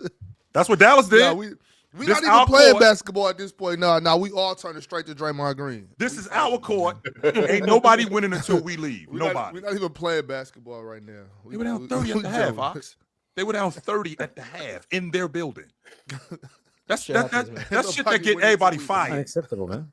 Yeah, one loss is one loss. Lose by 100, lose by one. One loss is one loss. Thank you, Mars. Yeah. Watch this. All right, the next super chat. Just aren't going to be healthy this year because they have some pieces on that team, man. They really do. Mars, I love your Najee. I mean, they might be though. They said AD's not out for the season. Sure. Kyrie on his way back. Yeah, but their season is still over though. Like, it's done. Yeah. I think I really like the Nembhard brother as well. Like he's really good in my opinion. Max Christie's been phenomenal this year. Cooper Flagg to me is even ahead of schedule because he's playing really good basketball now. Man, if you just had Najee Marshall, as Mars brought up, like if you just had that delay situation, AD and Kyrie, man, and they're a game and a half out to play in. It could have been a squad. They're right there. Next season, when they get lottery luck again, and they get like a top 5 pick this year, they add that to Coop, Kyrie, AD. Dallas next. Clay been hitting shots lately. Shout out to man. Shout out to Clay. That's what Clay do. Yeah, they're gonna be Dallas. I think next year can be good. I think Dallas next year can be good. Nico did a hell of a job. It's not his fault these sorry motherfuckers can't stay healthy. I'm 95% sure if Luka was on Dallas, they're a top 6 seed. I'm not. Probably. All right, fellas, moving to the next super chat from JOOK. Jay said LeBron has underachieved everywhere he's been. Every game in 2007 was close. He just couldn't close games. 2011 was a choke job. 2015, he's up 2-1 and choked game 4 with the chance to go up 3-1. Excuses. May I? I agree with the super chat in part, to be fair. In part. I agree with the super chat in full. So, Lord. So he's. I don't think he underachieved everywhere it's been, but I agree. That's where I'm at. Okay, so the underachieving in going back to Cleveland. So by show of hands, how many of you guys got any, like, who's the best player in the game today in your estimation? SGA. Right. Let's say SGA. Giannis. Okay, let's say Giannis. Jalen Brown. Right? Jalen Brown. Okay. All right. Okay. Ox, let's say Jalen Brown. How do you feel about Jalen Brown going to Charlotte and taking Charlotte with 2 other star players who never been to the playoffs to the NBA championship? How you feel about that? That's a hell of a way to minimize Kevin. Are you correlating LaMelo Ball and Kyrie Irving now? These are two guys who never. These are two guys who never made the playoffs. Hell of a way to minimize LaMelo. Kyrie Irving who couldn't win 20 games. Yeah, maybe ever. These are guys who never been to the playoffs before, and he took this team. Love was a top 10 player in the league. He took, but he hadn't played a single minute. He hadn't played a single. Oh my bad, I was in the West. My bad. My bad. Wait. Stop right there. Wait. Of the top 10 players in the league today, how many of them are on teams that didn't make the playoffs? None. I don't know one. I don't know who's a top 10 player. I don't know one. Like you can't say Kareem not the top average player. 6 and 14. No. Real talk. They never made the playoffs. Don't say when he missed the playoffs. They never made the playoffs. What Timberwolves team should have made the playoffs? Three times. Three times. No. We're not going to do this. Sure, that's a nasty take. So, no, Kevin Love gets drafted in 2009, right? We're not asking rookie and second year Kevin Love to do anything. He's not even an all-star year 2. So we'll write those 2 years off. And then 2011, his first all-star year. Okay. I've watched a lot of the 2011 Timberwolves for one reason and one reason only. Michael Beasley was on that team. So I can tell you that team had no hope of making the playoffs. Even with Rubio? They won like 15 games. That team had no hope. Trash. Oh, that team had no hope of making the playoffs despite Kevin Love becoming an all-star. He was MIP that year. Shout out to Kevin Love. Credit to him. The next year, Kevin Love actually found this out looking at Basketball Reference. Kevin Love was 6th in MVP on a team that won 26 games. Garbage. Lockout season. Kevin Love was 6th in MVP. That team also had no chance in hell of making the playoffs. And 14 that year. This is a team that has their second best player probably being Pekovic or Rubio. I thought it was 2 or Rubio. year 3. Yeah, Rubio. He was that in team, year 3. no chance in hell of making the playoffs. The next year, Kevin Love is hurt. So, unfortunate, whatever. 2014 is Kevin Love's best year of his career. Mm-hmm. The Timberwolves go 40-42. Yeah. They just missed the playoffs. And he got hurt too. He got hurt that year too, by the way. He played 77 games. The year before that, I'm sorry, not.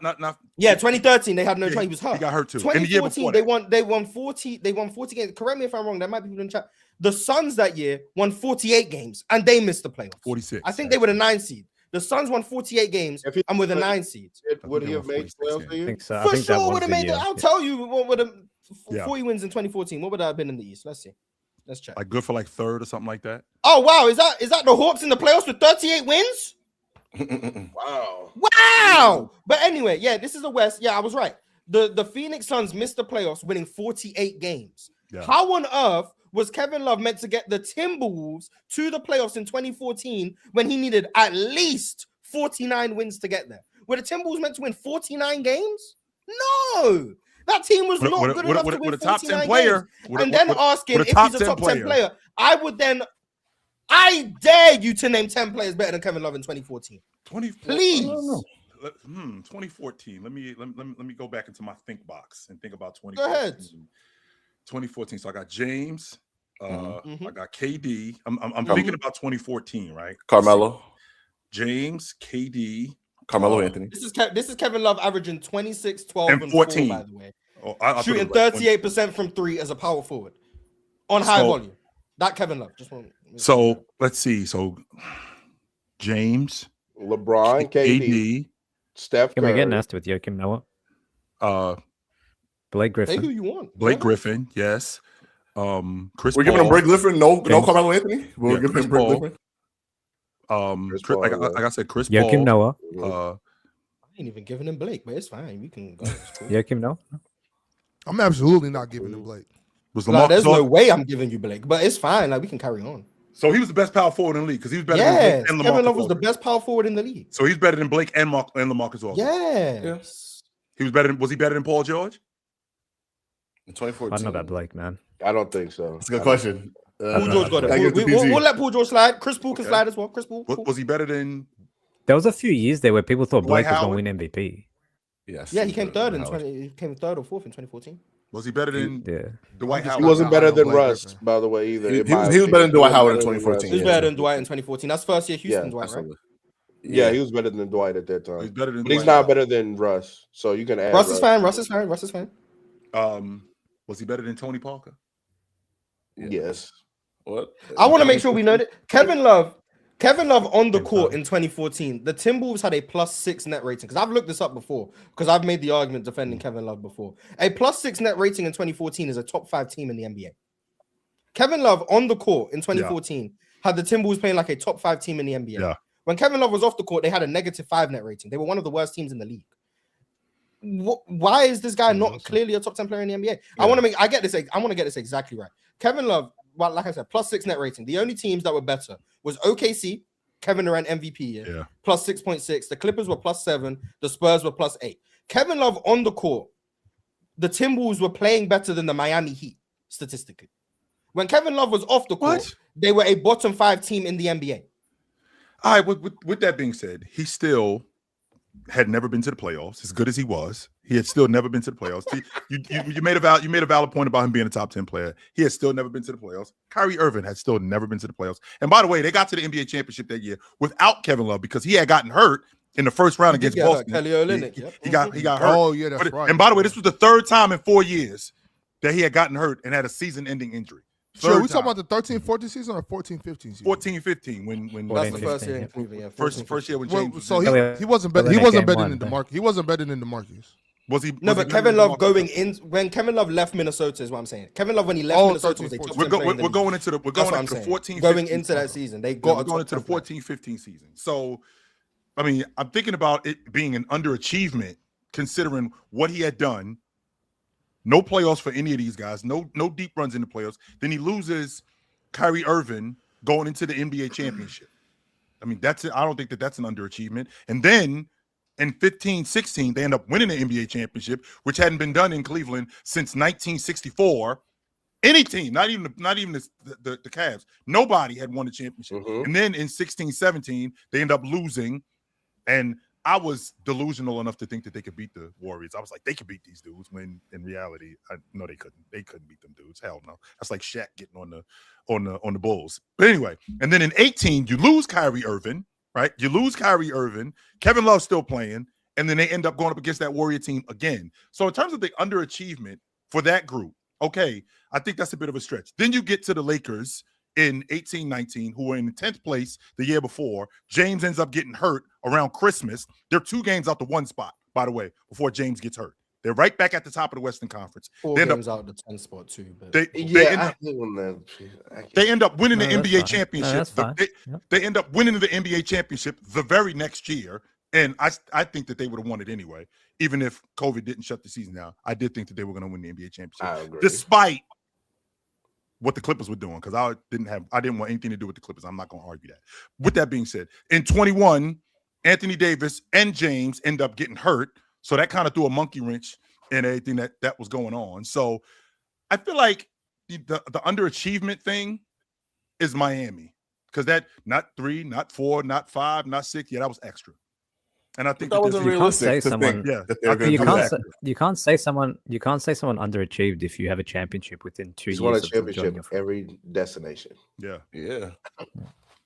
Period. Point blank. In a discussion, does not underachieve. Well, you got to count. You got to count first Cleveland. There's first Cleveland, Miami, second Cleveland. Yeah, not winning with that version of Shaq or Boobie Gibson. Yeah, that's not underachieving. All right, that's fine, but you still can't say he won every. Do you think the Cavs underachieved not making the finals in 09 or 10? That's a good conversation. Nope. Yes. In 09. Yeah. 09, yes. I actually would say 09. I think they were supposed to get to the finals in 09. I thought it was fool's gold, but yeah. 09. And then in 10 to Orlando, right? And they lost to Orlando. And then in 10, he was just like that. The Magic just didn't miss in the clutch. I don't think they were better than Orlando, but it's just me. I think they could have won that series. They were right there. I've said before, you play that Orlando Cavs series 10 times, I'm pretty sure Cleveland win 8 of them. Like, they were right there in that series. It's just Orlando got hot in the 4th like every time. And once again, Cleveland had no bigs to match up with Dwight. I could say the same thing, Mars. That's where he had that game winner on in that series. But chill, you can agree that if you look back at that time, 2008 to 2010, right? LeBron let the league down. Yeah. He let Nike. Yeah, no, I'm saying, Morris, he did. Like we're supposed to get a Lakers Cavs finals, Morris. Right.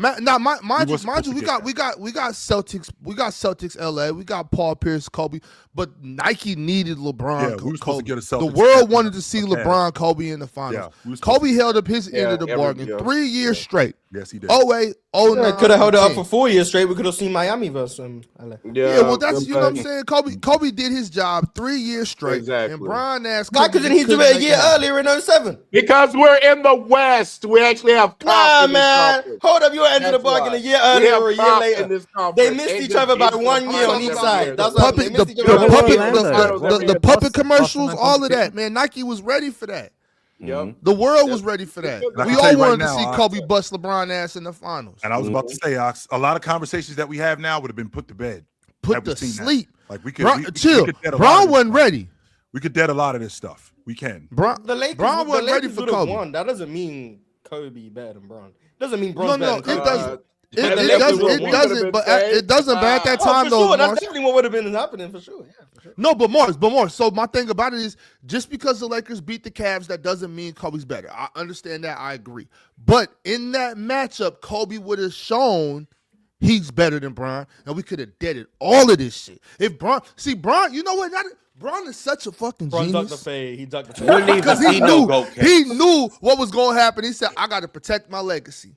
Wouldn't even be no GOAT case. Oh my god! But we got another. You gotta let that go. You got cooked. You gotta let that go. Or he ducked the pole too. He ducked the pole. Don't let that go. Why would I put up that poll for all the Bron Glazers in the chat to be mad at me because I merely told the truth about LeBron James and we make a lot of excuses about him. By the way, I'm not know what you're talking about right now. By the way, I'm not saying that I'm mad at anybody for having Bron as the GOAT. I'm not saying that Bron shouldn't be in that conversation. I'm not even saying he shouldn't be the GOAT. All I'm saying is we paved a whole different lane for LeBron because it's LeBron, similar to how Barr said it. And I'm saying he's the only one that gets that treatment. That's all I'm saying. As you have Kareem as your GOAT, and he wasn't even the best player on half. Kareem deserves to be the GOAT. 6 finals, 6 MVPs, all defensive teams, dominated for 2 decades. Kareem deserves to be the GOAT. I was number one overall. I was number one overall in scoring without threes. Without threes. All twos. Like, come on, man. Come on. Like Kareem has a number one scoring now, right? We do. Yes. And I said LeBron deserves to be the GOAT too. He can be the GOAT. I just don't have him as my GOAT. What I'm saying is Kareem has an outstanding resume. A phenomenal resume. Kareem has the best resume that basketball's ever seen. When you factor in everything, Kareem has the best resume that basketball. If you're factoring in like high school and college, probably. No. I'm talking about National Basketball Association. And speaking of which, hey, you niggas better be lucky that you guys are gonna keep disrespecting Bill Russell. Man. Oh, you talking about Bill Russell? You niggas better be lucky that UCLA existed when it existed. Because if he didn't have to go to college and he could have went straight to the league, he would have had 4 more years on his resume where he had Hall of Fame numbers and led the league in scoring. No, but then his career definitely wasn't accounted because he would have overlapped with Bill Russell. That's how they know. He's been busting his ass. If he would have came in and played in 1966, yeah, hell no. Yeah, he'd have been cooking Bill Russell too. Yeah, sure. But now his career doesn't count because he played in the Plummer era. Yeah, exactly. All right, y'all. Well, it doesn't matter if he's cooking him. Who cares? I got a super chat from Cowboy Bob. Bob Solo said, "Wow, wish I was on the panel to talk as the Knicks spokesperson. Knicks fans thinking this year's the same as last. New system and Cat touching the rock can be 5+ assists. Chill, we can talk later about it. No, you and Chill can talk right now about it." Oh, wow. Damn, Ron. I didn't know he was going to do that like that. I thought Bob was. Hey, guys, salute. On camera. What up, Bob? Bob lit a spliff on camera. That's a dub. You see, hey, guys, stop hating on Ron. He's doing a good job. But I just want to say real quick. About Cat. A lot of people overlook his value as far as being a 3-point shooter, as far as being a rebounder, and as far as what he can do for us as a Knick. He is second in the league right now for rebounding. It's 11.6 rebounds. He also is very good at the 3. And when we get him incorporated like we did with the ball movement against the Clippers, he could get you 7 assists. He's averaging 3 now. So if we get him more in control in the half court, like Jokic is being used, I keep saying the generic Jokic, use him in that sense, we can now get him involved in the game. He'll get more touches. He'll even get to the free throw line because he's more active, as he did with the Clippers. As you can see since then, he hasn't. So Cat has value. The issue is coaching. I'm not saying Brown is a bad coach. He just doesn't know how to use this said skill set. Tibbs worked with him before in Minnesota, so now Tibbs know how to work with him. The issue that I'm seeing is that the Knicks didn't take care of last year's issues with the coaching, between the coaching and the players. That issue is still going on today because if you look at Brown, the first game, he switched it up and said he wants to run faster, but he takes out Hart and puts in Mr. Mitchell. Now you got 2 7-footers running back and forth, but you want to have a faster pace. He's trying to figure out the offense because this is new to him. So we need to just relax, understand that Cat has talent, and plus he's also played way more games than most other centers right now. He's played 40 games out of 43 that the Knicks has, and he's been contributing every single game. How do you want to use Cat in the offense? How do you want to use him? Like Jokic. Just like Jokic. Make him second or third toucher. You want him to be the hub, like because through him. Because the thing is now that takes the attention off of Brunson, and with Cat shooting the 3, he can actually set up Brunson better. Because if they come at the high screen and they give him the ball at the high, the top of the free throw line, like where the circle is, if they go ahead and give him the ball there, he can then create while Brunson and everyone else is rotating because they rotate a lot more to allow him spacing on the floor. So once they do that rotation, he could kick out to Brunson off of a back screen or a side screen. So he can get Brunson into actually being more involved in the offense, and it helps out Bridges. It helps out everyone with rebounding because they're constantly moving. Plus, he can also do a 3-point shot to where if he does a high screen at the top, he can rotate. They'll trap Brunson, and Brunson can pass it to him, and he can hit it with a 3. So there's a lot of things you can use Cat for. First of all, using him like Joker is getting everybody else involved in the offense as a distributor. Cat as a passer, does he process defenses like that? I don't think he does. I think Cat is a score first big. I think Cat is looking to score the basketball more than anybody. I think Cat panics when he gets doubled, because I've seen Cat when he gets doubled, he panics, especially especially getting trapped on the box. I ain't even talking about on the wing. So now you want to operate him like they operate Joker, where I got split action, where I got guys diving to the rim. Cat doesn't process like that. Cat is more of a bucket getter. So I would rather run more pick and dive, pick and pop with him. I can do that. But as opposed to him being a hub and him being the guy that we just throw the ball into in the post and we operate off him, no. When he played with so he's a 7-footer. No, I'm just saying he's a 7-footer. He can get into action. He can go ahead and do what he can. But regardless of how you want to use him, even your point is valid. The issue is Coach Brown doesn't know how to use him. We just got what's his name? Dylan Jones. We just signed him another guard for a 2-way. Now we're adding more guard play, which means to me, I think the Knicks may be moving on because Cat's size and his skill set, they can't match. So I think they want to run small ball, which I think we're like 8 years too late. But I don't know what the front office is doing, but it's a Mike Brown trying to make his own way in, because if you look, Golden State game, he was hugging up and chilling with Draymond Green, dabbing him up and stuff. Players don't like that because now you're not showing that you have our back. You're just being comfortable. So if they have a conflict between coaching, and they got to understand that the way Tibbs was, they got rid of him for that. Now you got Brown. This is a whole new coach. You can't look at it like it was last year. So again, it's development on coaching, and that's always been our problem. Knicks never developed anybody. We always build them up, trade them, try to get a new piece, as opposed to actually teaching them how to play their sets. And I think Brown can do that with Cat, but the issue is timing. We can't sit here and say, oh, they need a year or two. This team is built for a championship now. And that's the issue with everyone. They think they're good now, but there's so many holes we got. And I told you that these are the issues we're going to run into. Bob, do you think that, so are you saying like you want a free Cat, right? You don't want obstacle Cat. You want a free Cat, and that way it's wide open and you know it's more I'm trying to make viable that way. What exactly we want to do here? Like what's the identity of this New York Knicks team? Because that's what I'm trying to make sense of. Okay. The identity is that they're trying to, right now the issue that we're having is we're doing an old school team, this was last year's team with Tibbs, now with the new coach. Our identity is being shifted, so we're trying to find our own way. The the problem was when we got Mike Brown, our defensive lapses has greatly grown. So our identity from last year is not the same as this year. Our offense is better when we're more involved, more in transition, and having Josh Hart there. But the issue is, again, we don't have an identity because we have a new coach. It's a new coach. He has a new system. Look, like I said, early in the season, he started Cat and Mitchell Robinson, and then now he went back to the original setup, talk about this is the permanent setup. There's things he has to figure out as a coach because he's now coming in after Tibbs, and he has a different system, a different scheme. So if that's the only issue why we have a problem.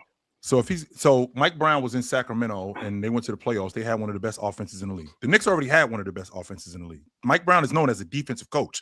So with him being known as a defensive coach, why would you guys go the other way with him being a defensive coach? Because you're not very good. Not a defensive coach anymore. That's not what he's leaning towards anymore.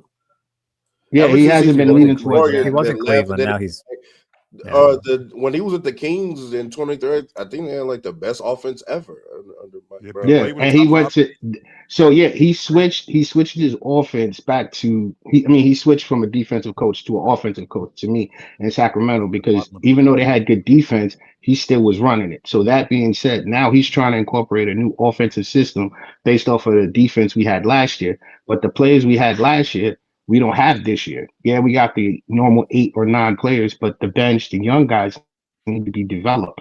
That's the issue. When we get all our guys playing, but you got the starting 5. But the 8 or 9 players, that's your core.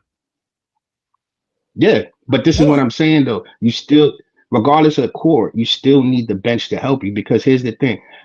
Clarkson hasn't been consistent, but Clarkson is doing good. When you look at Ariel Huckaporty, they're using him wrong. When he's a shot blocker, they have him trying to be a rim protector when he's more of a cut in last minute and send the block or rebounding. He hasn't rebounded well, but they're trying to put him in rebounding spots. There's a lot of things that these new guys are doing. For example, Tyler Kolek. How is it Tyler Kolek can go on a 2-week burner, giving 16 points in 3 games, assists and everything, and then just fade away?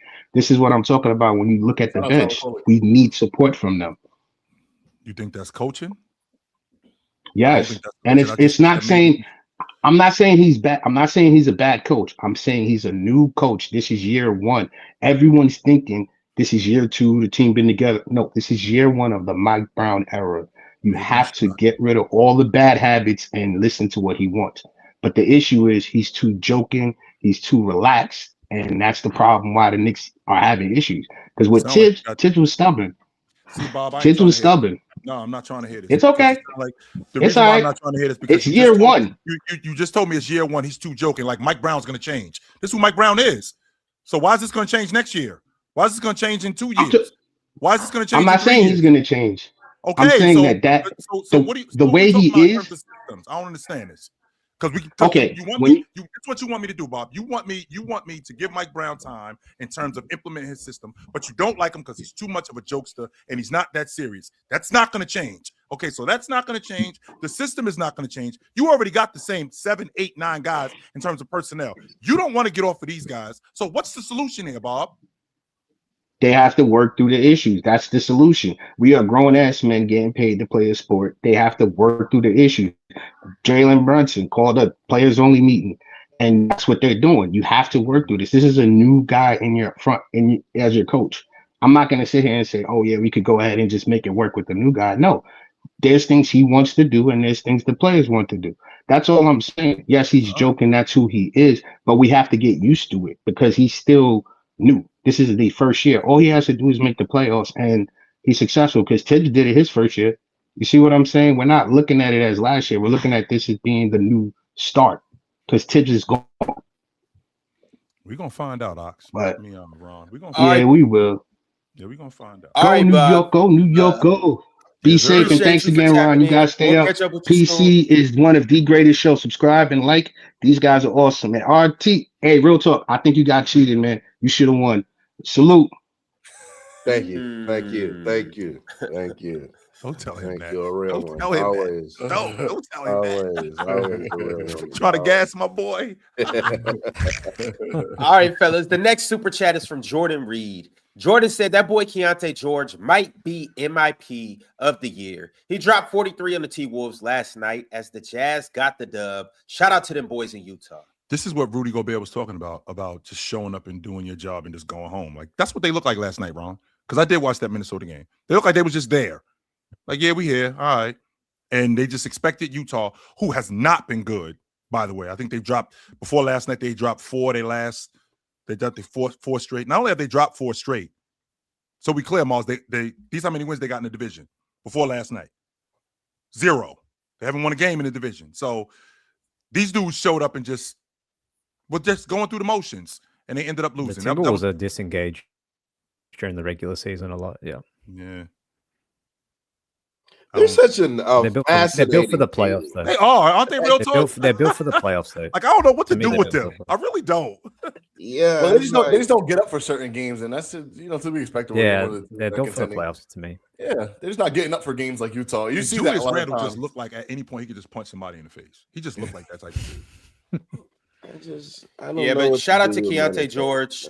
He is playing at an all-star level this year. 24 points, almost 7 assists, 4 rebounds. He's hooping right now. He's having breakout games like he had last night. He's been getting buckets all year. He cannot be guarded. So salute to him. I'm excited to see exactly what this looks like in the upcoming years. I love him as the MIP, Ron. I love him as the MIP. Him and Denny, I think, are right now.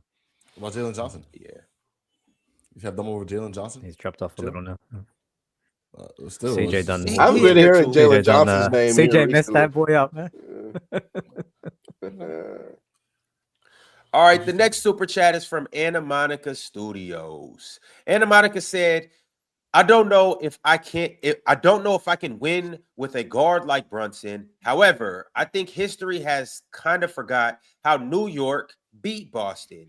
It's because the greatest statistical outlier of three-point shooting occurred for Boston. Well, how does history forget it? It just happened like last season. This ain't happened like 10 years ago. It literally just happened last year. Mm-hmm. I was ass beaten too. But all right, the next super chat is from Dre Knows Ball. Dre said, fun fact. Kobe from 2008 to 2010s, Lakers achieved just as much as Bron's Heat super team. Lakers, 3 finals, back-to-back rings. Heat, 4 finals, back-to-back rings. Broken finger in the shooting hand, talking about rings are harder now. No, they didn't, Drew. So just so you know, the Lakers did not win 28 straight games in a row. They didn't. And win the NBA championship. They did not do that. What does that have to do with? That's the second most wins in NBA history going to win the NBA championship. So they didn't. But he's saying they won the same amount of. Okay, so say that. Say we achieved championships. Say that, but you didn't do the same thing that they did because they did other stuff that you didn't do. But why do we keep going back to this? Like because they say they beat 450 win teams that they have to win. Yeah, but the overarching premise was we both won 2 titles back to back. All right, I can get with that. Okay, I can get with that. That I could get with. And the worst team out of that bunch of years, by the way, is that 08 Laker team. Just put that out there. Less than the 14. Yeah. Gentlemen, I'll see you tomorrow. Later. All right, Dame. Julius Irvin said, Bron fans talk about MJ had so much help and didn't play nobody. But Bron never won a ring without a superstar next to him. And 8 straight finals, he only faced one, I repeat, one All-NBA first-team player. Ass backwards. I do think the East being trash means something. Like, it's obviously easier to win 3 playoff series when the competition is easier. That's not a hot take.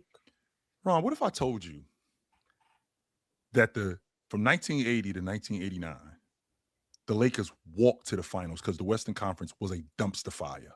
You had teams 6 games under 500, the Kansas City Royals. You had the Phoenix Suns, 10 games under 500. You got to beat them. You had the San Antonio Spurs, 20 games under 500. You have to beat them. You have the Seattle Supersonics, I think 4 games under 500, who you got to beat in the Western Conference Championship to get to the NBA Finals. Yeah, we're going to get to the bottom of this 80s West. Yeah, thank you, maybe if you say it, people will listen. Yeah, maybe so the logic that the Eastern Conference was whack. Just so you know, the Western Conference was super whack, Ron. It wasn't whack. It was super whack. Chill, you know what that sounds like to me? Sounds like you talking about the East. That's what it sounds like. Yeah, it sounds like both GOATs had an easy paved road to the championship. That's what it said. A golden paved road. Sounds like both GOATs had the same privilege. Beautiful. So you mean to tell me that Magic and Kareem were not only playing with another top 5 player in the league and consensus top 5 of all time, but they were also playing in arguably the worst conference. The Western Conference was super whack in the 80s. It was. As far as the same way Bron's super teams, the same way all of Bron's super teams was playing in the East. But like Kobe's not better than Magic Johnson, yo. Kansas City, 6 games under 500. Leave that one alone. As long as we can get to the bottom of this 80s West, I'm cool. Jeez. That's all I got. Everything else that implies, I'm gonna leave alone. Jeez. Yeah. Losing to the Houston Rockets under 500. Losing Magic Johnson airballing at the end of the game. Losing to the Houston Rockets under 500. Losing to beating the Kansas City Kings. They were 6 games under 500. Phoenix was, I think, 10 games under 500 when you beat them. Seattle was 4 games under 500 in the Western Conference Championship. To get to the NBA championship, you beat them. The San Antonio Spurs, you beat them in 88. They were 20 games under 500. I didn't even know you could make the playoffs. 20 games under 500, Ron. 20 games under 500. You beat them dudes. So when you talk about the East, Ron, run your mouth about the Western Conference in the 80s because it was super wiggity whack. It was doo-doo. Kareem so what I know now, when I want to get the truth out of chill, criticize LeBron. Yeah, it has to be in LeBron's defense. That's it. It has to be in LeBron's defense. Okay. But yeah, shout out to the 30-win Spurs team making the playoffs, man. Shout out to the 30-win Spurs team. Are you 20 wins under 5 and By the way, if Ralph Sampson stays healthy with that monster that you see at my back wall, the 86 forward would have been dominated by the Rockets, by the way. But another conversation for another day. The Jonathan Frazier said Swiper when Denver wins without Jokic. This team is so elite. Swiper when Denver loses without Jokic. No Jokic, Brown, JV, Cam, flip-flopping, MF. Get walked down. He'll be here tomorrow, Jonathan. Yes, sir. We can take care of all that tomorrow. I mean, Obey Lou. Jokic didn't play. I mean, I guess. Obey Lou said, this is going to sound crazy, but stay with me. Everything changed after Hart grabbed Brunson's you-know-what? And, of course, Cat's getting engaged. Mars, what up? Hello. Did everything change after Hart? Yeah, if that's what you want to put a turning point. If you want to come up with a marker, I guess True. That last part, I'm trying to figure out what that meant because the last part said, did it say Cat's getting engaged? And then Mars, what up? Yeah. Was that like him shooting his shot at you? Like, what? That's what it sound like. That's what it sound like. I mean, is he trying to get engaged? That's what it sound like. What does that mean, Mars? He's trying to holler at you, Mars. that means solidarity, man. It sound like he's trying to holler at you, Mars. See checking your temperature. See what's up with you. That dude sent through a super chat. It said, ask Cowboy who won the Cat/Randall trade. Cowboy's not here, but Jay, who won the Cat/Randall trade? The Knicks won that trade, guys. I don't even know why it's a conversation. The Knicks clearly won that trade. We got better with Cat than Minnesota did with Randall. We got better. The Knicks won that trade. Come on. All right. The next super chat is from OG Team. OG said, Clowntown Chill has been smirking and smiling throughout the whole Knicks segment, talking about can we win with a small guard? Meanwhile, he glazes Spider. Okay, Spider bigger than Jalen. First of all, he's bigger than Jalen Brunson. That's number one. He is. So, I don't Still think we have to have any. Guard. Yes, but we don't have to have any other conversation about that. And I'm smiling about it. Like, I want to see the Knicks suck. No, I don't. You do.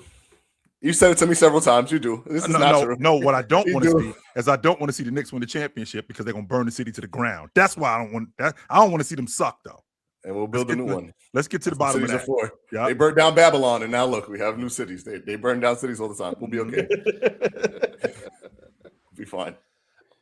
A Tribe Called Lynn said, how do y'all feel about reports coming out about LeBron's tumultuous relationship with the buses behind the scenes with the Lakers? Did y'all see that? I've been saying a few reports about that today. I don't know why we're getting these reports today. Yeah, is that the same? Is it the same guy? Oh my God. W. Mars. Oh no, I think he's shooting. You know what I'm saying? He must be shooting. Shout out Mars, man. I know. I do think that it's funny how those reports came out after we've had Rich Paul running his mouth on his podcast. I guess now all of a sudden we're getting another point of view of these stories since they've been here. Never seen one thing about Super Chat on the screen for this long. I've never seen a 199 Super Chat on the screen for this long. Cool. Then Ron gonna act like he don't see the shit. Ron is a nasty fool, bro. Ron is just all the $2 super chats get put on the screen. Y'all only notice it when your name's on it. I never seen every $2 super chat gets put on the screen. But all right, the next super chat is from the Jonathan Frazier yet again. Jonathan said, chill. For me, I wanted to move Cat because of the defense. You can't win with it. This 2-9 run is on players and coaches. We'll be all right. Go New York, go. Well, you knew what the defense was when you got him. It wasn't like you got him Yeah. Because of the defense. You knew what it was when it was when. To be fair, people thought Cat was good on defense now because of the Timberwolves. They were like, "Oh look, Cat, good I defender." think he was second in the league in defensive rating at one point. they got tricked by the presence of Rudy. Yeah. Respect Cat as a post defender. Thank you. No, I do. That's the one area in which he's viable and defensive rebounding. That's good. Yes. Yeah. And you got some nerve talking about me defending Kobe, like you defending James. You defend Kobe and go to bat for KD on the regular, but the minute I defend James, I'm a flunky. You with a disease-infested, pus dripping. Oh my. You. That's you. That's you. Wow. Okay, buddy. Literally a super chat from Okay Buddy. I'm not being messy. This is a super chat from Okay Buddy. Okay Buddy said Luka Doncic, best in the world, talks back. Right. Absolutely played amazing. Here we go. Okay, Here we go. He's having top 3 right now. But shout out to Luka. Take a genius to figure out what was going to happen. But hey, shout out to Luka, man. Doing this shout out to Luka playing well. Luka was phenomenal last night. I'm not going. He was very. Did y'all see the pull back to the lob? Crazy, crazy play. Well, he's on. Luka can make elite reads as a playmaker. Damn, I didn't know that. Okay, brother. See now, I didn't know that. The way I was hearing about, he could do nothing. I didn't know. Shout out to Luka doing things I've never seen before. I guess. Yeah, shout out Luka.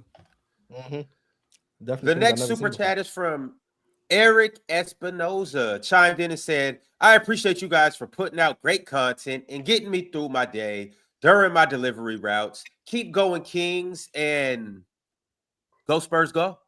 Go Spurs, go. Okay, shout out Spurs. Fellas, I gotta bounce. I'll see you dudes tomorrow. All right, chill. Later. Chill. Julius Irvin said Knicks don't have much of a chance to win the East. That was crazy. Kids here. That's crazy. Julius Irvin said the Knicks don't have much of a chance to win the East. They was lucky to get past my Pistons last year. This year, a gentleman's sweep, I promise you. No, they weren't. The Pistons are trying to play as if this is 2011, and they have just the most limited rotation of shooters I've ever seen. And we were lucky to get past. Sure and overrated, man. Sure. I don't want to get into it. Yeah, right. I guess so. Yeah. All right, the Jonathan Frazier. Jonathan said Ron getting his entire GOAT case and philosophy by Mars and Real Talk just made my day. Somebody call the fire department. Something's burning. He meant y'all did not cook like that. It is so much eating going on in the chat. There's so much gobbling. Real talk. You made 2 points, and they were minute BBL points. masterclass today. Real talk. You said your first point. Your first point was that Kareem played with a guy that was better than him for 3 out of his 6 championships. Like Shaq didn't play. That's not minute at all, though. That's not minute at all, though. Yeah, I'm gonna tell you. No, but this is why I'm gonna tell you why this is not all of that, because it's something that we've seen all throughout history. Larry Bird got outplayed during a championship run. Kareem Abdul-Jabbar, or what's his name? Shaq played with Kobe. LeBron got outplayed during a championship run, according to some people, by AD. Dwayne Wade outplayed him during one, and they ended up losing. You keep skipping over my main point, which is, and I'll repeat it for you. I know. I know sometimes you're not the fastest. This was my main point, okay? You said that when you are a dominant player, you are by far the best player in the league. That should be resulting in championships. So what I said, when Kareem was that in the league, he won 1 or arguably 2 championships. That's it. Because Kareem's peak is 70s. And then if you want to extend that to part of early 80s, go ahead. Let's add 80 to that. So he won when he was by far and away the best player in the league. He only won 1 or 2 championships. Yeah. So where was all this winning when he was the best player in the league? That's what I was. So and that was another point where you guys are acting like Real Talk cooked. No, we didn't. Ironically, best player in the league for 11 years. You're right. So LeBron came in the league in 2003, right? Yes. He didn't win till 11, right? 12. There's a lot of people that would say when LeBron made the championship in 07, that's when LeBron, as the best player in the league, started. So you got 07, 08, 09, 2010. LeBron had his years where he was the best player and didn't go to the championship too. That's 4 He years. had those years as well. He had it, but it wasn't 11 though. It wasn't, and he won a ring in those 11 years. He won a ring in those 11 years. So yes, he won. LeBron won none. And LeBron in his first 11 years, he won none.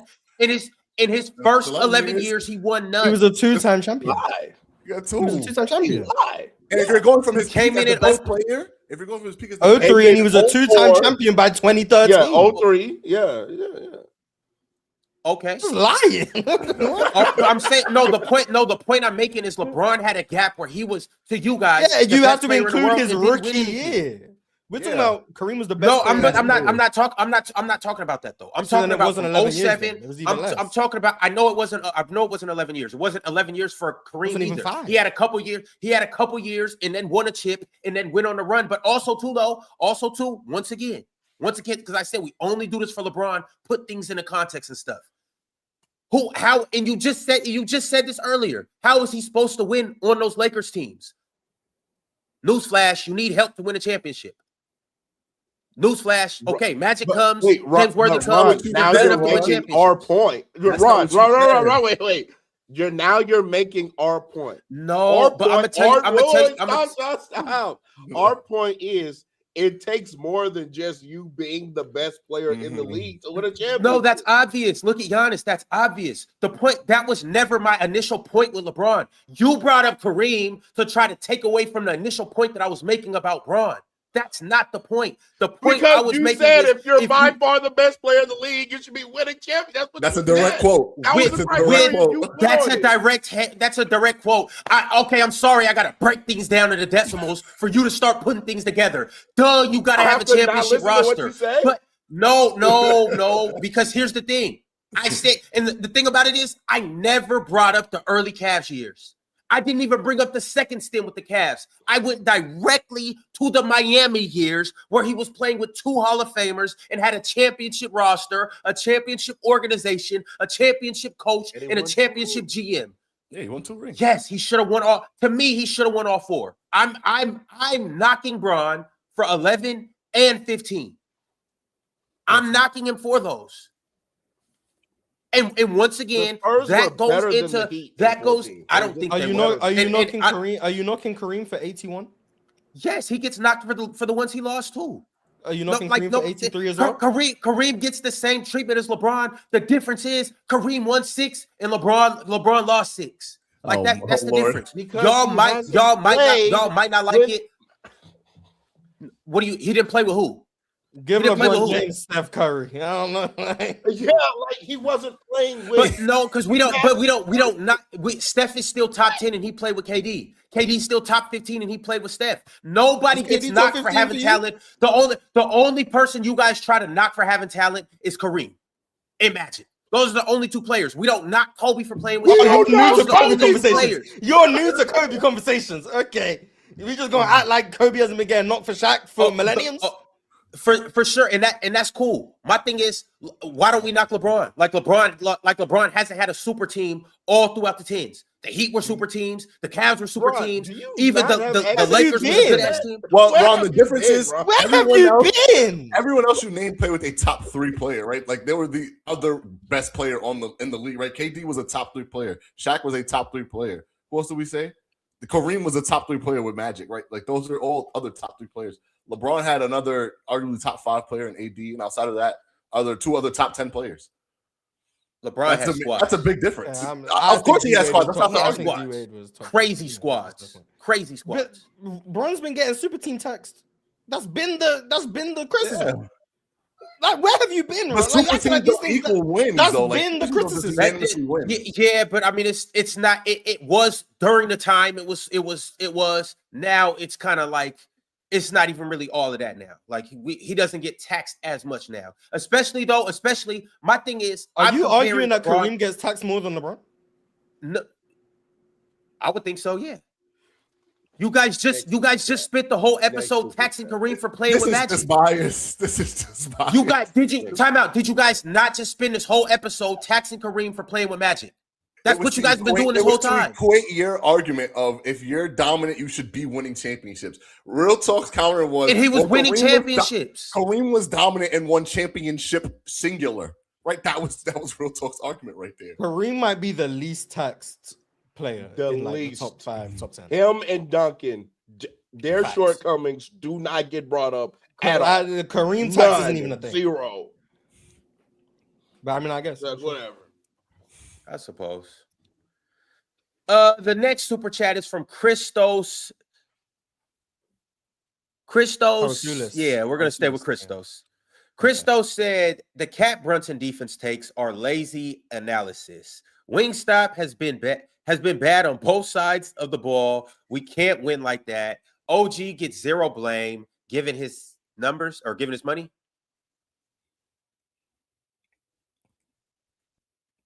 Does OG deserve more blame? By the way, I don't think I'm lazy for saying Brunson's one of the worst defenders in the league. I don't know, maybe. I guess. I think it's a glaring issue.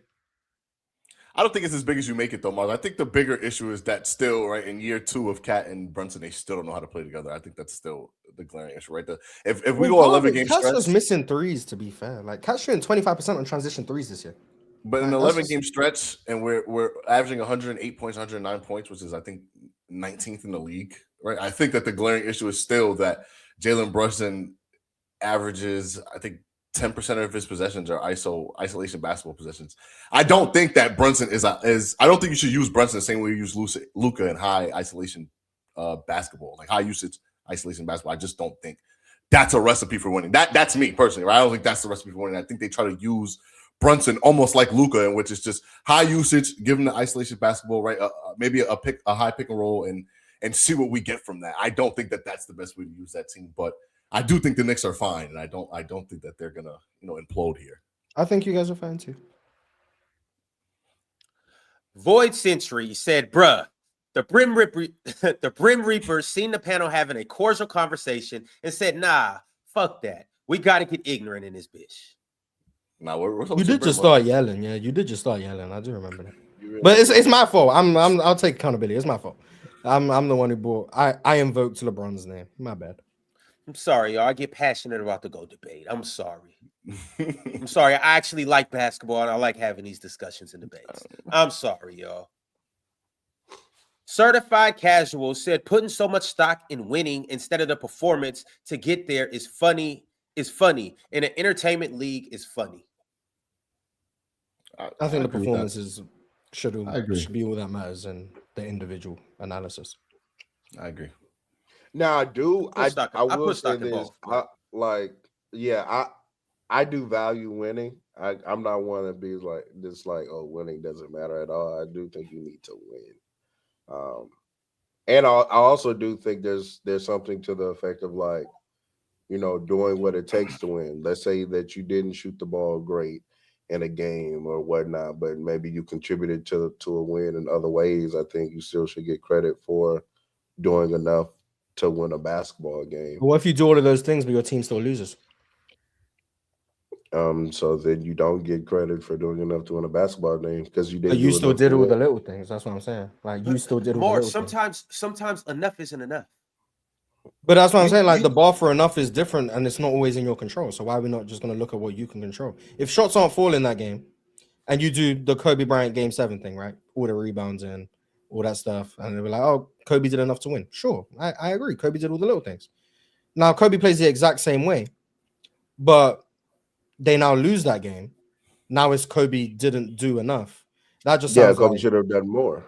Yeah, and it's like for sure, but it's that's a just outcome bias. They didn't win that's just outcome bias. That's just outcome bias. But Kobe does the exact same thing, but now because someone else did something we have outcome bias to some extent? To some extent, if you're talking about an individual performance, I don't think the outcome should. No, I think your impact on the outcome is what should, like Kobe Bryant doing the little things, win or lose, he should get credit for doing the little things. Kobe Bryant make or miss shots should get credit or criticized based on making or missing shots, win or lose. If Kobe goes 8 for 24, has 15 rebounds, and they win the game, it shouldn't be, oh, look, Kobe did the other things to win. And then another game, Kobe goes 8 for 24, has 15 rebounds, and they lose. And it's like Kobe didn't do enough. He didn't make shots. In both games, he did the same thing. It's just other things were out of his control. Maybe Ron Artest doesn't make that go ahead, that dagger three, or maybe Pau Gasol doesn't get as many rebounds as he got. It's like, so now we're changing how we view Kobe's performance based on things Kobe didn't do. I don't agree with that thought process. If I'm evaluating Kobe's performance, that's all I care about. But if they lose, then yeah, now we have to take into account that you being that inaccurate did, cause more of an effect of your team losing. Like, okay, for the best way I can try to give the reason the game was close in the first place. I know, I get that, but the outcome does judge how we look at different things, and I think that's fair. For example, I'll try to use this for an example, or at least an analogy. If I'm a musician, and let's say I have a concert, and in Charlotte, I'm able to get away with, certain things, and let's say I have a C-level performance in Charlotte, but Charlotte still gives me a round of applause and they enjoyed the show. Although that wasn't my A-level performance and whatnot, the audience still enjoyed the show, which is the outcome, which is really the outcome that you're wanting for a concert. Just stay with me. Stay with me. Okay. The outcome you want from a concert or a show is for the audience to enjoy it. Exactly. So if they enjoyed it, hey, even though it was my C performance, I got the outcome. Now, if I take that same C performance and I go to New York City, right? They boo me off the stage. Well, now I have to reevaluate my show. Maybe I do now in this situation, I need an A show to get the outcome that I'm looking for. However, it's dependent, and I'm switching things up, and I'm looking at different things based on the outcome that I got. Yeah, I think adjusting based on the outcome, common sense. I'm with you.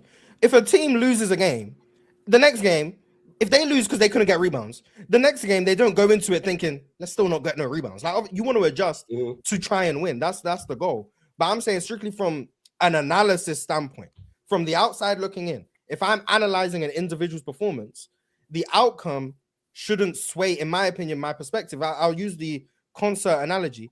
If someone has a C performance in Charlotte and they get round of applause, good work, and then someone else comes in and has the exact same performance in Charlotte, they perform at the exact same level, and then they get booed, I'm not going to look at both performances and say the guy who got booed performed worse. I'm going to look at it from as close to objective as I can and say they both did the same thing. They both just got a different result. They both got a different reaction. But I'm not going to say you actually performed worse if I can listen and say you were performing just as well. You got a different reaction for whatever reason that may be. That's how I'm looking at it. If you go into New York and have a C performance and Charlotte and have a C performance, you see two different results. And I'm like, he performed the exact same way here as he did in New York. Why? Like, I'm looking at it, he didn't change. He's the same artist. That's how I would look at it from the outside looking in. Now, the artist, let's be perceptive and say, okay, I have to raise my level if I'm going into New York to perform. I agree. If Kobe loses the game 8 for 24, Kobe knows, okay, I have to raise my performance to beat this team versus the other team. I agree from that perspective, the first person perspective. But us as analysts evaluating players, we aren't in the first person perspective. We're in the third person perspective. We're looking at them, which means I don't think the outcome has any bearing to me. It shouldn't have any bearing on how we analyze the players. How they analyze themselves, Kobe should want to do more to win the game next time. LeBron should want to do more to win the game next time. I agree. But we're not them. We should be looking at them outside of the scope of the things outside of their control. All they can control is LeBron can control how well he plays. If he's creating for his teammates and they're missing layups, LeBron can't. I'm looking at LeBron can't make them make the layup. But if LeBron's thinking about it, okay, next game I have to be more aggressive to get into the rim. I have to look to the rim to score. Yeah, he should look at it that way. But we shouldn't be like, if his teammate can't buy a wide open layup, LeBron just wasn't good enough. Like, no, that shouldn't be how we look at it, in my opinion. But well. All right, fellas, we got to get up out of here. We got a couple more super chats. LeVar B. Ballin said, can someone shut the jellyfish up? He's always ruining conversations. Stay in your lane, L host. Oh, that's first off, LeVar, you bitch ass nigga. Hey, You bitch ass nigga. Look, check this out. You tapping into these conversations that I'm ruining, and you liking these conversations that I'm ruining. So check it out. Like the video, become a member. If you're gonna send through a super chat, come correct. Also, you can't say shit about LeBron. Anytime you ever criticize LeBron, the chat goes up in flames. Why can't I have wanted LeBron to win more based on how talented he was? That's not a fair criticism? No, that's a sincere question. I wasn't even listening. That's not a fair criticism for me to say that I believe LeBron should have won more based on how good and talented he was. That's not me being fair. He probably should have won in 11. All I'm saying. But that just perpetuates the premise of that. Then I would argue they probably should have won in 16. And talent doesn't always win. Like, you just don't win because you're the most talented player. I actually could argue that the most talented player usually doesn't win. Right? Like, the most talented player today is Giannis or Jokic, and they're not winning a championship this year, most likely. Right? Like, that's just I mean, but Giannis also doesn't have 2 All-Stars next to him. He had Dame last year. Yeah, Dame. There you go, and they lost. They got bounced first round. 2 All-Stars? 2 All-Stars? LeBron had no All-Stars, got to the finals. Brooke is a former All-Star. There you go. Yeah, first round exit. Once again, you can't say nothing about LeBron without getting pushback. I'm just saying, all I said is, I believe he could have won more, and I think he should have won more. That's all I was saying. Hey, if that's a crime, nail me to the cross then. Tupac Westside said Lakers in 5. Real talk. No, we're not there. Yeah, you're here. Okay. I like that. Real talk is very logical with his Lakers. Another year in which LeBron has no standards. Okay. Oh my God. Thank you, Mars. You're welcome. We got a few members. Shout out Cheerio. Cheerio ain't seen you in a while. Shout out to Cheerio, became a member. Elevated or Elevato. I don't even know what this is. Elevator Bowl. Elevator Bowl became a new member. Shout out Elevator Bowl. Mr. D'Angelo also became a member. Limitless 8 became a member. ZKD sent through a members chat and said LeBron was the best player in 4 out of his 5 rings. I'm guessing you're saying what, 2020? That is the best argument for. It means 3 out of his 4, I guess. Oh yeah, 3 out of his 4. He doesn't have 5 rings, but yeah. I mean, I'm definitely down to listen to a AD was better than LeBron argument in 2020. I'm not mad at that at all. But I hear you. I think it's just ridiculous. The first 2 games, okay. The next 3, he wasn't. He just wasn't. Well, when they say best player on the team, I think it's more than that one particular series. Oh, okay. I see what you're saying. Okay. Playoff run, the regular season. Because one thing that one was clearly better. I think the playoffs is when it becomes a conversation. I don't know how he was clearly better in the regular season when all I know LeBron James FC used to do when it came to comparing LeBron to other players was he averages more points, rebounds, assists. He shoots a high percentage from the field. He shoots a high percentage. And if you do that for AD and LeBron in that regular season, AD averaged more points. LeBron just had more assists, right? More steals. He averaged more blocks. He shot high from the field. Shot a better percentage from the free throw line. I think he only just didn't average as many assists. So, all right, we got another member. Seneg 561 became a member. G Wazardo said, Dub PC, Dub Chat. Did y'all see the Dubs GM said Kuminga has no trade value and he can't find a deal for him? Sounds like it's time for him to start learning Mandarin. He didn't say that explicitly, but. I don't think there's no trade value for it. It's just not with the word. It was kind of like implied, kind of. Yeah, they're not going to get a fair deal. They're just not going to get a fair deal for Kuminga. They're going to have to lose that trade. It's just, it is what it is for the Warriors. Steven sent through a members chat and said, Ron State getting cooked. F Seattle and go Broncos. I bet I agree with Steven. No, I'm Steven cooking. Yeah, Steven cooking. I bet you and Steven don't put no money on the Broncos. I bet that. Absolutely not. There's I don't care about the Go Broncos part, but FCI, yeah, I agree with him for that. Yeah, but I bet Steven don't believe that the Broncos are going to win this week. I bet that. You think Super Bowl? You think still taking it all? That's hilarious, right? You're a funny guy, bro. I feel you. Respect. You know. And last but not least, LeVar B. Ballin said, not even about Braun. Shark Tail, your voice annoying as fuck. LeVar. They have the best bitch ass don't gotta be in here. LeVar, you on your ass bitch like ass that, don't Ron? gotta be in here. Because if my voice is annoying and I'm the host of the show, why are you listening 3 hours and 30 minutes into the show? If it's annoying, why are you listening? W chat, they had Shark Tail, Brim Reaper, and they called this nigga a jellyfish. These are the best fucking insults of all time. No, the insults are heat. But if I'm annoying, why are you watching? Man, Ron, just end the show, man. Tell me All you right, see chat, Shark it Tail was when you look fun. at Ron. It was Shark real. Tail is perfect. Kareem Abdul-Jabbar is still the GOAT. But salute to all of you guys. Make sure you like the video on the Merry way out. Christmas. Appreciate everybody that shot through super chats. We'll catch you guys on the flip side tomorrow. It has been fun. It has been real. We out.